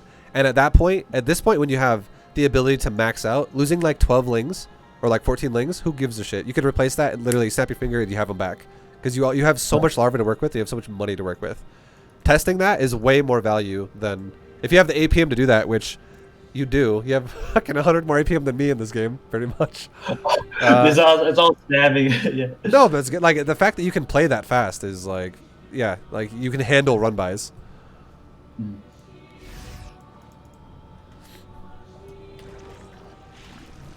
Okay, and then you're doing a bit of a move out, or we're both kind of doing this. This is a bit questionable. This is the first thing. This is an attack, I would say. Concept-wise, makes no sense. You should not attack right now. This is a horrible attack because if I was defending myself, it would 100% die. And the reason why I say that is because you didn't capitalize on it fast enough. Like, look at the... Let's go back for a second and watch the attack, okay? If you're going to do that... Right now, I attack you. I lose my army at 10:30, pretty much. Like, by about 10:30, my army's dead. Right now, amazing. If those ultras... Oh, shit. Sorry. Didn't mean hit that button. Go back to it. 10:30. Okay. Okay, whatever. If those ultras were already in production, it would have made sense to have attacked me with ultras while they popped out. And then, if you wanted to attack me, the best thing you could make here right now would be fucking crank out a ton of Zerglings. Just max on lings, because you just wiped out my army and you have a momentum swing. Use it to attack me. But if you sit here and you wait for ultras, you lose your momentum swing, because I'm going to recover supply just like you are. And if my economy is not dead, which it's like, the fact that you delayed my fourth is amazing, but there still is plenty of resources in my main, natural, and third to recover at this point in the game. It's not late enough yet. If this was like 17 minutes or 18 minutes, then yes, I'd be fucked over. But at this point right now, I'm fine. Like, this doesn't mean shit. I can recover just like you can. And you're not really, the fact that you're starting ultras means you're not taking advantage of a momentum swing. So what you should do is you should wait. You should now, if you're going to go ultras, it's okay that you're doing that, but you should now spread creep. And instead of attacking me, you should poke me with run bys and try to do exactly what you just did now, which is force me to take a fight on creep and poke me with little side pokes of little cheap ass armies like Lings and Banes. Do not overcommit your ultras though off creep, because if you do, you're just setting yourself up to throw an army away. Gotcha. And I guess like actually, sorry. If I were to like, I guess attack again, like which location should I attack? So what you should do right now, like if you did just like max out on like Lingbane, what you should have done is you should have just killed my fourth base. Repeatedly shut that shit down and like collapse on that first. And if you kind of kill the command center but you bleed out a bit, back off, and then you can make a new choice again. Do you want to remax, or do you want to go for a higher tier tech army? And if you go for the higher tech army, you take the other advantage, which is spread your creep. But if you did collapse on my fourth, if you max that really fast, you collapse on my fourth, you kill my fourth. If you take advantage of my army as well, you could collapse on my third. And if you take advantage of me again, collapse on my natural. You could take it further and further and further if you keep winning fights.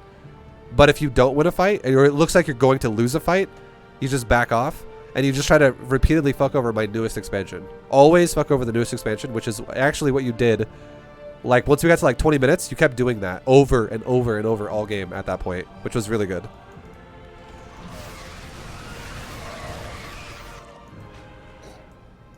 Wait, sorry. Just so I understand completely. So when the ultras popped, would it be reasonable to just send my entire army to the fourth? No, you shouldn't attack at all. The fact that the fact that you chose ultras, so what you did.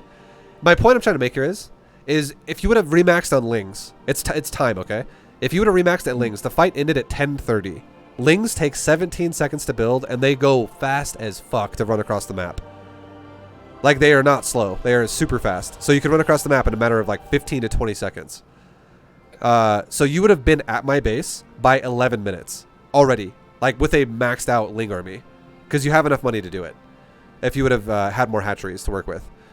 So if you were maxed out at like 11 minutes, like 30 seconds or so after the fight, and then you also were already approaching my base, like maybe you would be like, see where the edge of your creep is on the top side?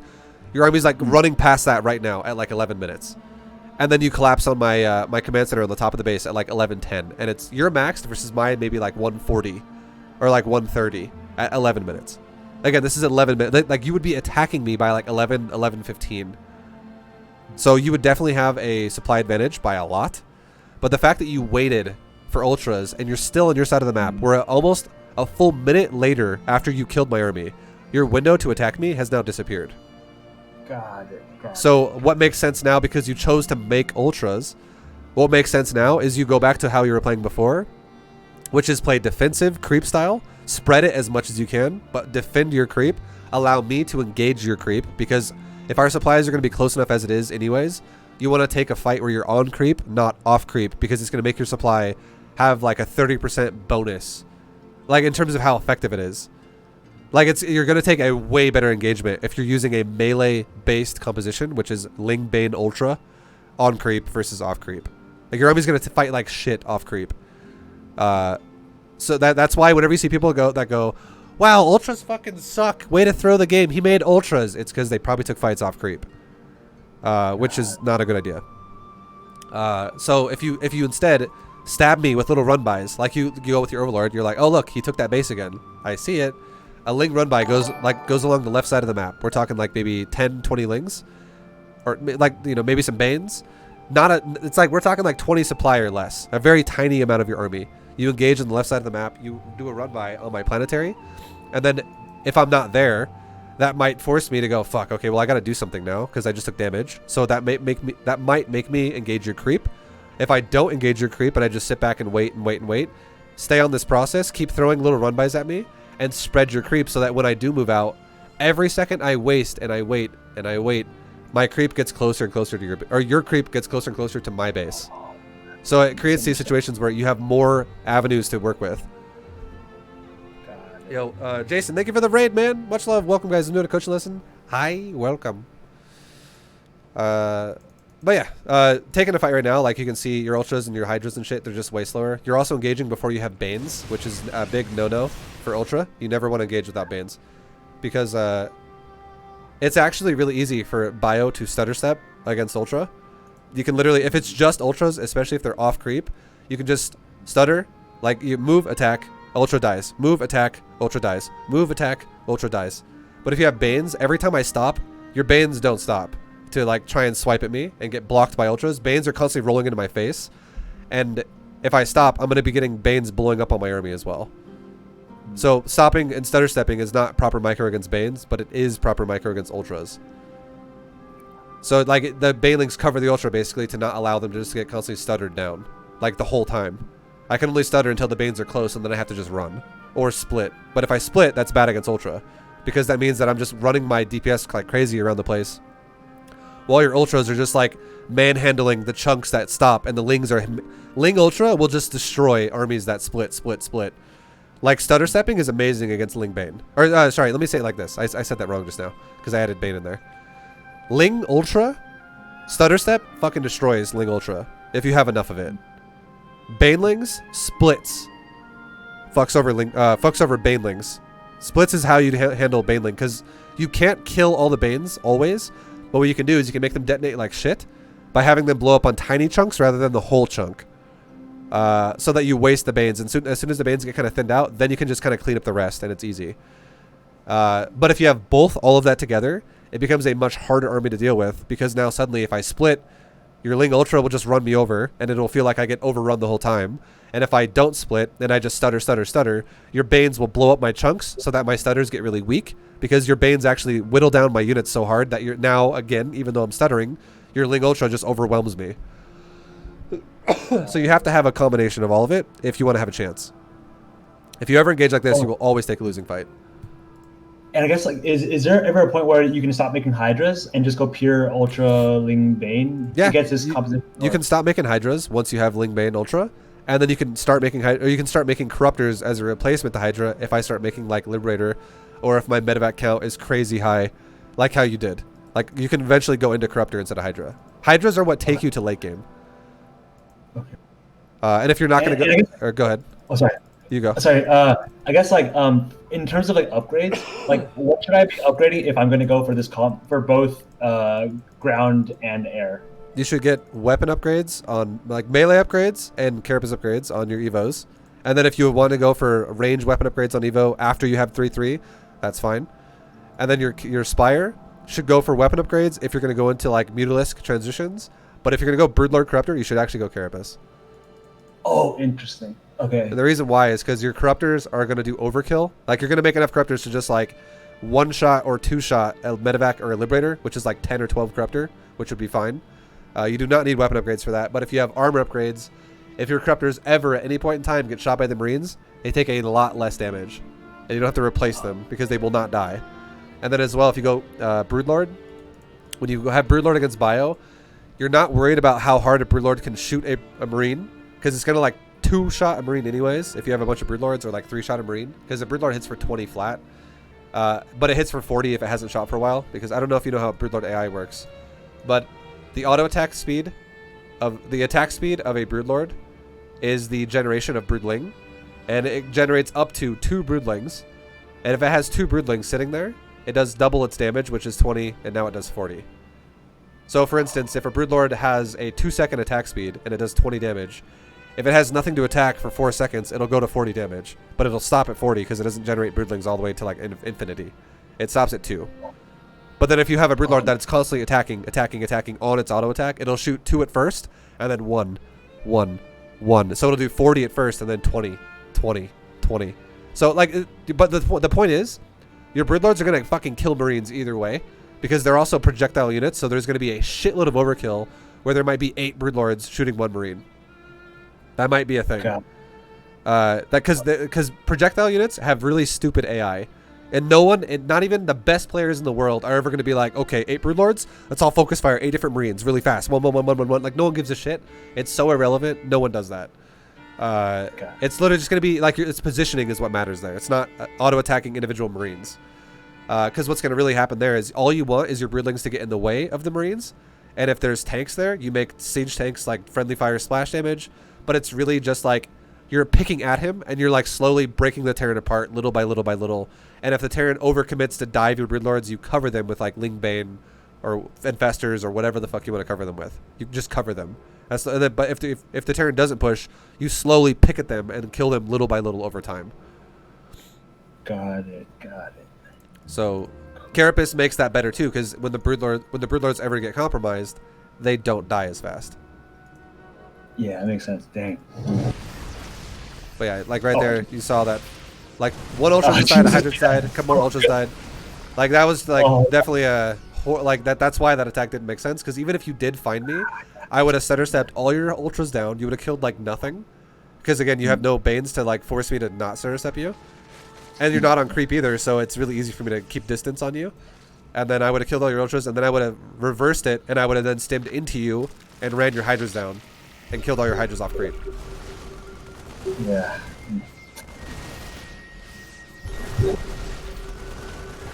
So that was a lot of scanning, a lot of killing your creep right there. Realistically, right here, this is a bit of a bold move by Terran to stay here. Terran should leave right now because he just killed your creep, and I didn't kill your whole army. I killed like 3 or 4 Ultras, which is not everything. That's like 24 supply, realistically, roughly. So you could easily replace that. And I know you have a good economy because I haven't been killing your bases this game. So Terran should not stay here. Terran should totally leave right now. So if you take a fight on creep, because creep is still here, this is not a bad fight for you. Got it. Which is the point of you actually taking a fight here is not bad. There's two reasons why you want to take this fight. Number one is you should be maxed. If you're not maxed, that's kind of a mistake. That's like a macro mistake because you could be maxed right now. You have enough money to do it. But you also still have creep here. And if you save the creep, which is the point here, you could engage on the existing creep you still had, and then you could save it with a queen, and you could replace a lot of it while you've shoved me backwards. Because if you're maxed and I'm maxed, unless you do something like run 45 banelings into one Widowmine, something really bad happens. Unless something like that happens, you are going to always win on creep with Lingbane Ultra versus Bio. Like, you cannot take fights like this as Bio on creep. The only other thing that I could say would be bad is if, like, let's say your army was like 75% of your whole army was Ultras because you made like 14 Ultralisk, and then you had a little bit of like Lingbane with it, and I have suddenly like 8 Liberators, and you're just running in a bunch of Liberator fields with Ultras only, then again, that would be something that would be really bad. That's like a really bad army for you to have there. So it has to be something very specific for you not to win on creep, is my point. But if it's a balanced army of Marine Marauder, Tank, Medevac versus a balanced army of Lingbane Ultra and maybe some Hydra or something, you're going to win the fight on creep, generally speaking, and you're going to lose the fight off creep, generally speaking. Yeah. So pushing made sense here. You should not chase me all the way to my base, but you should replace this creep and shove me backwards. Again, conceptually, the way you did that made a lot of sense, but the only thing you're not doing is you're not recovering your creep right here. You're letting it... Yeah. Well, we'll see if you replace it before it recedes fully, but... Okay, no, you are. Like, your queen is moving forward. But it... Yeah, no, yeah, you don't recover. Like, you could have walked up there and recovered that, which would have just saved you time. Yeah, I definitely don't prioritize that ever. Yeah, I need to pay attention to that creep recovering speed. Yeah. Yeah, and then again right here, this attack made no sense again. This attack was scary, because number one, you're not maxed out. The only time these attacks ever make sense like this, when you go, okay, attack, attack, attack, attack, attack, you just want to like break the Terran, is if you know I'm starving. If you ever take a fight where, let's just say, like, you actually, I'll say this, this fight makes a little more sense than the last one, but it still doesn't make a lot of sense, and let me explain why. You're taking a fight off creep, and there's no window to take a fight right now. You didn't just kill my army, you just made me run away. And like, realistically, I should be maxed, and you should be maxed here. There's no reason why neither of us should be maxed. Or rather, shouldn't be maxed. So that is why, the main core reason why this fight you're doing right now makes no sense, because if you engage into planetary, and also into a full fucking army, off creep, you're giving yourself as much of a disadvantage as you could possibly give yourself. When you do fights like this off creep, the concept you should have here is kill my economy. So I like that you actually tried to kill my planetary during this, because if you're willing to throw away more money than I'm going to lose here in the fight, like if I lose 3,000 resources in this fight, but you lose 6,000, on paper that makes no sense. But it does make sense though if, this is the one if though, if you kill my future economy and then my income goes from like 3k a minute to like 1k a minute, because I'm mining out my main bases and I am losing my new expansions, so I have no money to work with anymore. Suddenly I go broke and I can't keep up with you. And if you're expanding and you can just remax and prevent me from killing you, then I'll die. So if you do that, it makes sense. So the fact that you tried to kill the planetary makes sense, but the fact that all these Banes up there came down, I disagree with that. Like, what would have been a perfect way to play this if you were trying to kill my economy now would have been just back off. Like, you've like baited my army with the majority of your army. You could have just backed off here. Like, maybe sacrifice the Banes or something down there, but just back off and have these Banes on the high ground still that are near the ramp.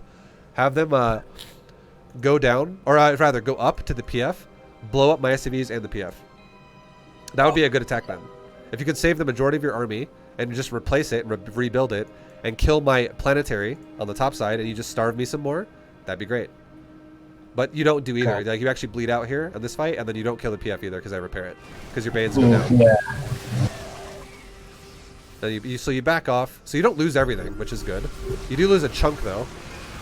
So the fact that you did back off was nice, but then you don't kill my PF on the top.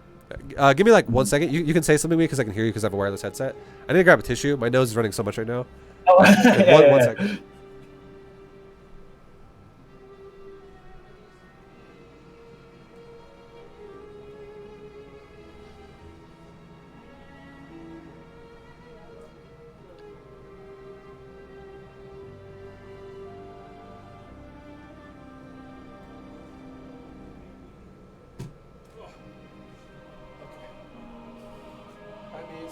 So guys, this is what happened to me. She jumped on my chest and she knocked my headset off. She jumped off. Sorry, I just had to show you because I thought it was funny. All right, well, Ryan, one sec. My bad, dude. Oh, yeah, no worries, no worries. Okay, my bad. I'm back. Oh. Yeah, I went over to my room to get a tissue box, and my dog was on my bed, and she immediately jumped on my chest and she knocked my headset off. Oh, dude, you sick, man? Don't get corona or whatever. Yeah. I have a runny nose all the time. It's just part of my life. I've had it since before COVID. It's part of my lifestyle. All right. So yeah, your attack, you bled out a bit. Didn't make a whole lot of sense the way you did it, but I'm glad you at least backed off so you didn't throw everything away. But the plan there should have been, if you're gonna take a fight, if you're gonna throw money at me, always break my money in the process. Always have that be your fundamental plan of why that makes sense. If you ever just push to go, you know what, fuck it, push. And you go, you know what, let's back up now. Well, there's no plan there if you do that, and that just wastes your money, and then that's how you're going to eventually lose the game versus someone who takes it. If you let them take advantage of you like that repeatedly, doing that too many times will cost you the game, and you'll just eventually bleed your own money out and die. Got it. And so here you're saying I should just keep spreading creep, and just like keep doing Ling Bane run bys. So yeah, there's two ways to play this. In this position, when you're maxed and I'm maxed and nothing's happening yet, and we're both just taking bases, you can send your whole army at my base if you want to, but you don't engage my army. You avoid my army and you kill my bases. So if you see, oh, half my army's over there, and it's going to engage his army. The other half of my army is at a fresh PF that's going to just die. Run away with the army that is near my army and engage with the army of yours that is at my expansions and kill my money. And if I go over there to defend my PF, you can then re-engage with your other part of your army and go to like my main or my natural or some shit like that. Where now it's like suddenly you've pulled me to the other side of my base, and now you can engage, again, a defenseless economy and just run it over. You want to just kill my economy. You do not want to take fights with my army ever. You only like in terms of like when it's off creep. You only want to take a fight with my army if there is not enough bases alive for me. Where it's like, I have like 2 bases, and my army, the only way to get to my main is through my army that is sitting at my natural. Then yes, that if you have like 7 bases and I have like 2 and I'm out of money, you could just like smash your face into a brick wall at that point and just be like, let's run into his army over and over and over and over and over, and eventually I'm going to die because I can't replace what you kill because I'm out of money. But up to that point, when it's like this, when I have all these like, there's like 5 entrances to my base right now, you should definitely not feel like you're forced to fight my army. Got it. And then what you will do though, because you're Zerg, you can remax really fast. You can spread creep. You can see where I go. You can kill my economy. As you lose supply, you can rebuild said supply, make another 5 ultras, make another 50 lings, make another 8 hydras or corruptors or whatever the fuck you want to make banes out of it too. And then if you fuck me over, and then you notice with your creep spread, oh no, he's pushing now. Terran's pushing. Re-engage the way you did over on the left side when you just pushed me back a second ago. If I run away, go back to the first step of the process. Break my economy. If you push it all the way back to my base, don't just suicide my army. Break my economy if it exists. If it doesn't exist, then yes, you can kill my army because then I'm broke then.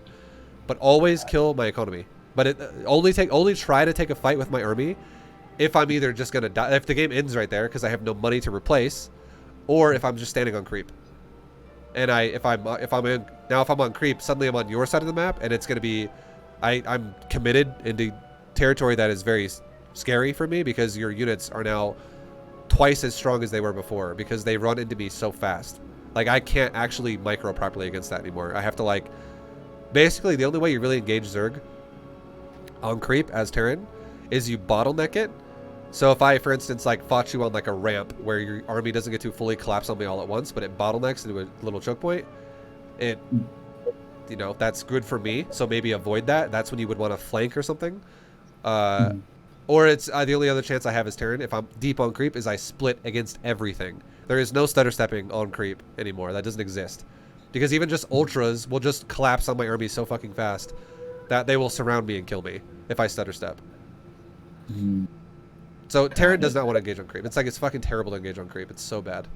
Yeah. So you want to make me feel that way. You want to make me feel like I have to engage on creep. Because if the thing is if you play in the Terran's hands, what Terran wants you to do, this is Terran's perspective really fast, okay? This is the negatives for Zerg. If a Zerg overextends off of creep, I punish him for it. I can now then a lot more actively shove creep backwards because there's no threat anymore for that moment of time. If the Zerg does this multiple times, suddenly Zerg has no creep. The only creep that Zerg has is out of a hatchery, not out of a creep tumor, which means it's so easy for me to force fights off creep because I can just siege his fucking base with like maybe a tank or something, or like a little tiny piece of my bio, and I can bait the Zerg repeatedly off creep because the Zerg has made so many mistakes to control the map because he overcommits off creep in the beginning that he gave me momentum swings in my favor that has let me shove his creep backwards when he doesn't have momentum anymore. So you don't want to do that. You want to give the Terran as little momentum as possible, which is do not take fights off creep. With also allowing him to just have, like, you don't want to bleed your army out, let him have a full economy, and then you run backwards retreating, and then he chases you and kills your creep. Like, that's the way you lose. Got it. Alright, we're going to X4 this bad boy. I honestly, I'm not going to lie, I did not expect this game to be 36 minutes, but you played really well. But yeah, man. Well, because now, conceptually, we'll talk, like, we talked a lot about it. We're just going to reiterate at this point. I feel like I really just did describe to you the whole concept of ZvT, though. Obviously, you can still talk about things like units, different compositions, and shit like that. But conceptually, everything we talked about is going to just repeat. Cool. Yeah. And your economy, I have really nothing to say about your economy other than build hatcheries faster. Otherwise, good shit. your economy was really good, dude. Also. Which is why I say, like, that's one of the main reasons why I also feel like this game felt hard as shit in terms of diamond level. Feels like you were, again, reiterating that you were like, feels like you were like masters level. Awesome. So you took a fight there, off creep a little bit. That was with the hatchery that just died. That wasn't the worst fight. You backed off as you kind of bled out a bit. And here's why I say that wasn't the worst fight. You fought me in a situation where I was really deep off creep. You saved a bit of your hydras. You lost a lot of your ultra ling bane, whatever. Your front line died a lot, but you replaced it. Zerg can do this. You are remaxing. So as Terran, this is what should happen now for both players. You whittled my army down a little bit right there. The only reason why it didn't go so well for you again is because it was off creep. But now what you should do is you should wait for the remax and reinitiate engagement on the Terran, because now at this point, if my army supply down here is only worth like maybe like 2/3 of my total army supply, so if it says I'm at 200, I'm really only at like maybe 160. Like at that point, because all my new units are going to be being made at my base. You can see my barracks are in production, new units are popping out. They're not across the map because again, that's the run by thing. So for you should wait to remax and then re-engage if I'm still here, and you will crush it 100% the second time. As a Terran player, he should just back the fuck up. If he just took a fucking bruised up army now, back up, because I just killed a base, I just killed your creep. Back up so I can regroup and then re-engage with a full army. Makes no fucking sense for Terran to push any further here, because you will remax. You have enough money to do it. So that's what both players should be doing here. And the fact that I, the Terran player, am shoving hardcore, all you have to do if the Terran player plays like this, and a lot of people do, by the way, patience. Evacuate these drones, go to the other base on the left side of the map. Just leave it. Don't throw away units as they spawn to go die. Like, throw them in like 2 ultras at a time or 1 ultra at a time. Do not do that. Sack the base, run your drones to the other base, to a different base, re-expand here the second you kill me, but wait until your ultras pop out in the next 15, 18 seconds, and then engage me all at once with everything, and you will crush the fuck out of my army. And this is exactly what you're doing. This is perfect. Concept-wise, again, you fully understand that. That's great. And I'm over here staying on creep way longer than I'm supposed to, because now at this point, I need to be getting the fuck out of your base. I need to leave right now. Because you are going to kill me if I don't. And what happens? I try to take a fight that's mostly on creep, and I get destroyed. Cool. So, yeah, concept-wise, you played that very well. Cool. And now you should be immediately re-expanding, immediately re-taking that creep again that just died, so you can recover faster. This attack right now that you're doing, this one is okay. The reason why I say this one's okay is because you just killed my army and you're moving out immediately. I don't think you should be making ultras in production, though. I will say that. I think it makes more sense right now for you to have made the lings instead of ultras, because Lings could be popping out much faster, and they could actually help with this push. These ultras are what they're going to do is they're going to weaken your army, and it's like planning for failure. Gotcha. Because this is now 24 supply that is not ever going to help in this fight. And if you take a fight that was like you almost could have won the fight, well, now you suddenly don't, because you have 24 supply that's just not ever going to be here. And it's if you lose the fight, suddenly those ultras will be there to defend yourself after you lose the fight. But you don't want to lose the fight. You don't want to plan to lose the fight. You want to make honestly the best way you could have done this would be make a lot more of your existing lings into banes and make a fuckload of new lings to replace the ones you just made to banes. Got it. And then you just run my bases over, and then after that, once you run my bases over, then you back up, and then now you play the defensive aspect, and then you make ultras. Because that's when you're in the defensive posture of, yeah, please come take a fight with me on creep, because you're starving. Your economy's fucked over, and if I max again, I'll just repeat the process. God. What would be like an ideal number of ultras for a maxed out army like this? Like 6 or 8. Probably like yeah, somewhere in there is fine. I think anywhere below 6 is you're getting a little bit on the low end. If you make like 3 or 4, that's a bit low. And if you make like 10 or 12, that's a bit too much supply. Yeah, 6 anywhere between 6 and 8 is solid as fuck. And it doesn't. There's no perfect number, but it's just enough of like a backbone to your army to where like they can absorb a lot of damage to buy you time to do with Ling Bane shit. But it's also a good number where it's gonna get realistic surface area. Where like you're realistically only gonna have like 3 ultras at a time getting surface area, but they can like alternate where it's like a couple ultras take a swipe as I back up, and then the other ones that are still not swiping yet but they're still running, they now go in the front and they take a swipe, and it just rotates over and over. But if you have like 12, that gets to that point where I can kite a lot easier because you have way too much in the ultra side where I can just now kite all day and just kill you. And if you only had like 3 or something, then I could just like focus fire them down and suddenly they're just dead. Got it. But yeah, 6 to 8 would be perfect. Cool. Oh, jeez.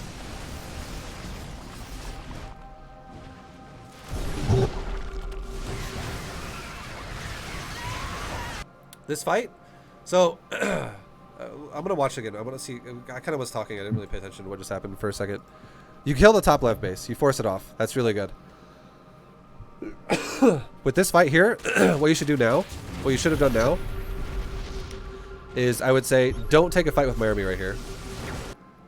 And the reason why is because what did you choose to do? You chose to kill my economy. And what's happening now is after you killed my economy, your army's a little bit disorganized, where you're losing pieces of your army in the middle of the map as it's trying, like going around the right. Some of your army's going around the left. Be careful about that when you take fights. Also, expanding here is a bit bold. I would say this is never going to work because if you think about it, like realistically, if I attack this base, or if you attack the base on top left, what are you going to do?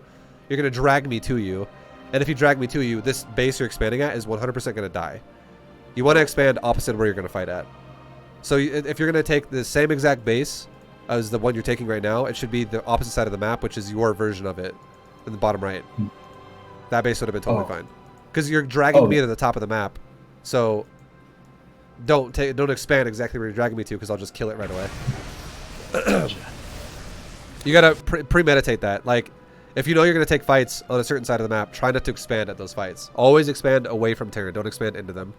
The only time it would ever make sense to expand into me is if you were going for like Death Ball, Broodlords or some shit, and you were not gonna rotate around the map, but instead you were gonna Death Ball it and just slowly push me and kill me. It would have made sense to expand there if it was Broodlords, because with Broodlords, you don't have mobility. You could never defend bottom right. You need to kind of expand where you attack with Death Ball. But this is not Death Ball. This is high mobility harassment army. Ultras are not Death Ball. Their advantages are mobility. So what you should do now, what you should have done, is kill the base in top left, rotate around me, and then maybe hit my base on the right side again, or some shit like that. Like, again, don't take a fight off creep. Just make me fight on creep against you instead. So should I let my corruptors there to kill that top left base? You could have. That would have been okay. You could have done a couple things. Like, you could burrow a Ling there. You could just make it lift off. You could make sure you come back to it later. Killing it with corruptors would only make sense though if you had more than what you do. I would say the fact that you only have like 6 is maybe don't do that. It would take a long time to do that. But the fact that you've made it lift and I don't have a base there now, that's great. What you could do is you could rotate around, go to the other side of the map, and new rallies that you make could go back and kill this PF again. Got it. But you should be going for my base, not my army with your army. It made sense to fight my army with your broods, but it does not make sense to fight my army with the army you have right now. Again, off creep. Because what's going to happen right now? You're going to lose the fight. And now, because you lost that fight, what did that do? It cost you a base. And it once again cost you all the creep in this area. If you had any, it would all die right now. But if you took a fight, if you just rotated around me, because again, your army is way faster than mine. If you just rotate around, all you would do then is you could rotate around and you could drag me again around the map and you could kill more of my economy. Only ever take fights with my army when I'm starving. Got it.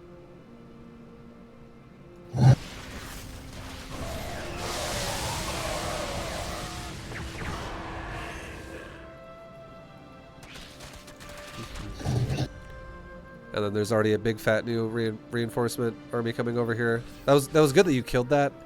The only reason why that really worked out for you, I think, is again because that was the Terran right there, also overextending. There was no reason why the Terran needed to, like, why the fuck would, like, look how big the army is right now that I have. Why the fuck would a Terran push? Like, this is, again, this is stuff you're gonna run into, and if you were actually Diamond, this is the kind of shit you'd run into though. Like, why would the Terran run down with his army? Because he feels like he has momentum when he has like literally like a 60 supply army sitting there that he just rebuilt, when he could just back up, reconverge it, and have a 200 supply army. So, yeah. if you would have fought a 200 supply army off creep, it would have been scary as fuck for you.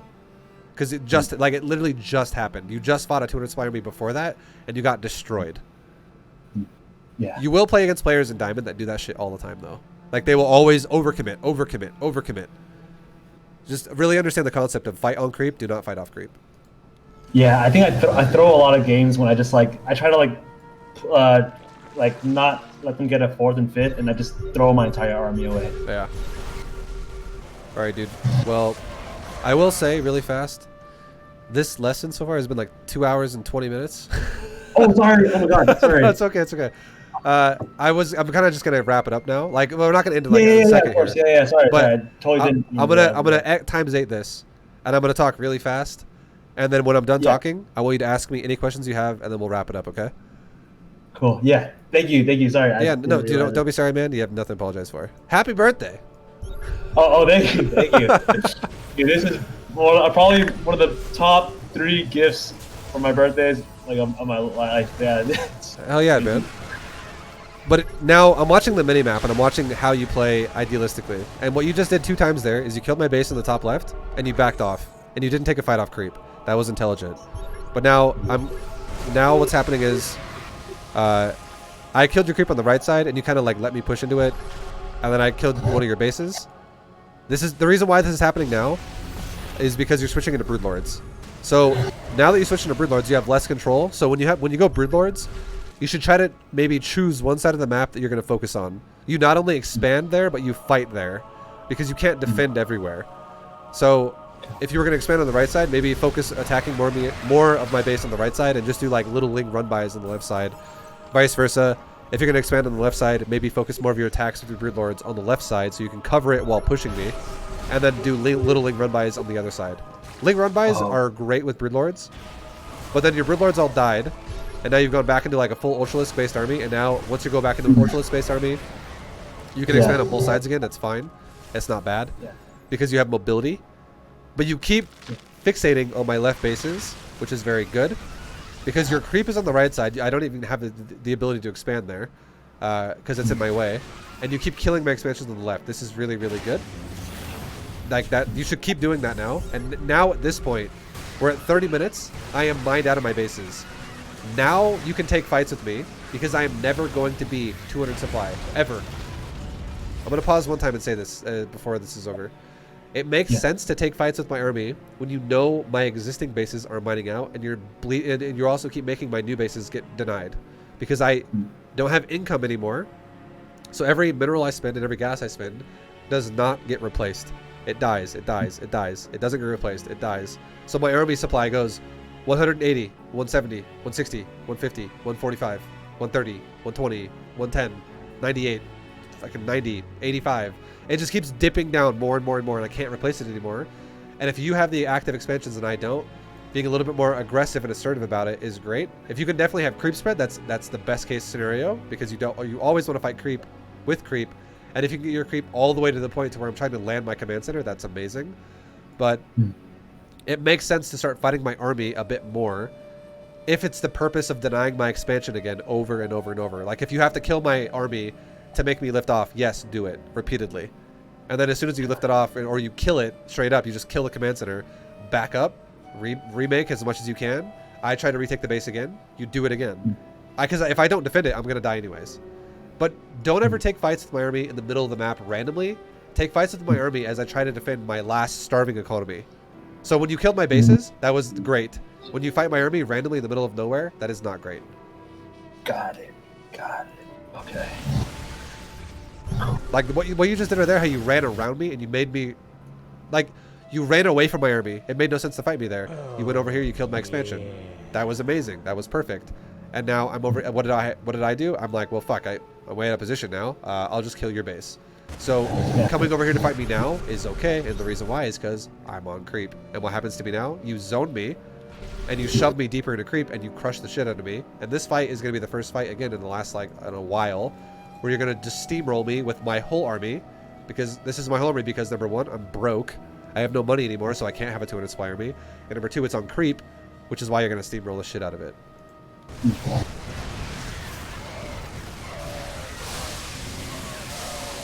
So there was some good and there was some bad this game. Overall, though, you fully, I would say, understand the main concept of starving your opponent, because you did it a lot this game. Just don't add in those fights where you did where it made no sense, where it was just like a random push off creep, and you'll have even more control in ZvT. Instead of doing those random fights, split your army apart and go for my economy. Attempt run bys. Pull me around my bases. Like if you pull me to my natural, hit my fourth. If you pull me to my fourth, hit my natural. Just hit my economy over and over and over. And then as you lose units, as you hit my economy, replace those units. And then avoid losing everything. Like, don't literally be like, I'm gonna dive 10 ultras into his main base, and then they're all gonna die. If you ever do actually want to dive into my main, for instance, with a bunch of ultras, because you know I'm at my fourth, trying to defend like Ling Bane, the best way you can do that is, let's say you have a Nidus Worm, and you make a Nidus Worm like in my main base with maybe like an Overlord like you have right now. And as you engage my main and you run up the ramp, you have a Nidus that's going to be done in the next 8 seconds, and you just fuck up as much of my base as you can. And when I get there, you just evacuate, just leave. Like, you can do that too. Just avoid, like, be creative about how you fuck my base over, but you don't fight me. You never fight me. Only fight me on creep. That's cool. Okay. All right, man. Now, question. Do you have any questions? Yeah, first, that was super helpful. And I'm definitely gonna watch this replay and like this stream again. Yeah, or like this the VOD training lesson again. Yeah. I guess like, sorry, my brain's kind of like. No, I understand. We just did a 2.5 hour coaching lesson. I don't have any like media commitments, but like I would love to do like another like training session to like help my ZVZ and like ZVP to like I guess like win that bet with my friends to get the masters. Yeah, this has been super helpful. Thank you so much. Well, make sure do you, that's like that Discord account you made, do you actually ever use Discord like on a regular basis? No, not really. Second time I think. I'll do this then. I'll email you. Okay, I'll email you the VOD when I post it, and then so by tomorrow, check your email, and then I'll have a link posted there for you for the YouTube video, and then you can watch this again as many times as you want if you want a refresher. Awesome, cool. Thank you so much. Thank you. All right, man. Shout out to your buddies for buying this. Thanks, guys, and thank you again, dude, for doing it. And happy birthday again. Much love. Thank you so much, bye. Thank you. Take it easy, dude. You too. Thank you. And good meeting you virtually. Thank you. Yeah, man. Stay safe. Stay healthy. Don't cough like me. Later, man. See you soon. All right. Guys, it's been a coaching lesson. Thank you for watching. If you guys enjoyed it, again, I always say this, but there's many more lessons out there. Bronze GM stuff, replay analysis stuff. Go check it out if you're interested in it. But yeah, Good luck to you guys in your own games. I would definitely say this was a Masters level lesson that we turned this into. It started off as Diamond, but it became Masters towards the end because this was way above Diamond. So props to Ryan for being so fucking good at ZvT. And yeah, I'll see you guys in the next one. So until next time, good luck, and I'll see you later. Peace, guys.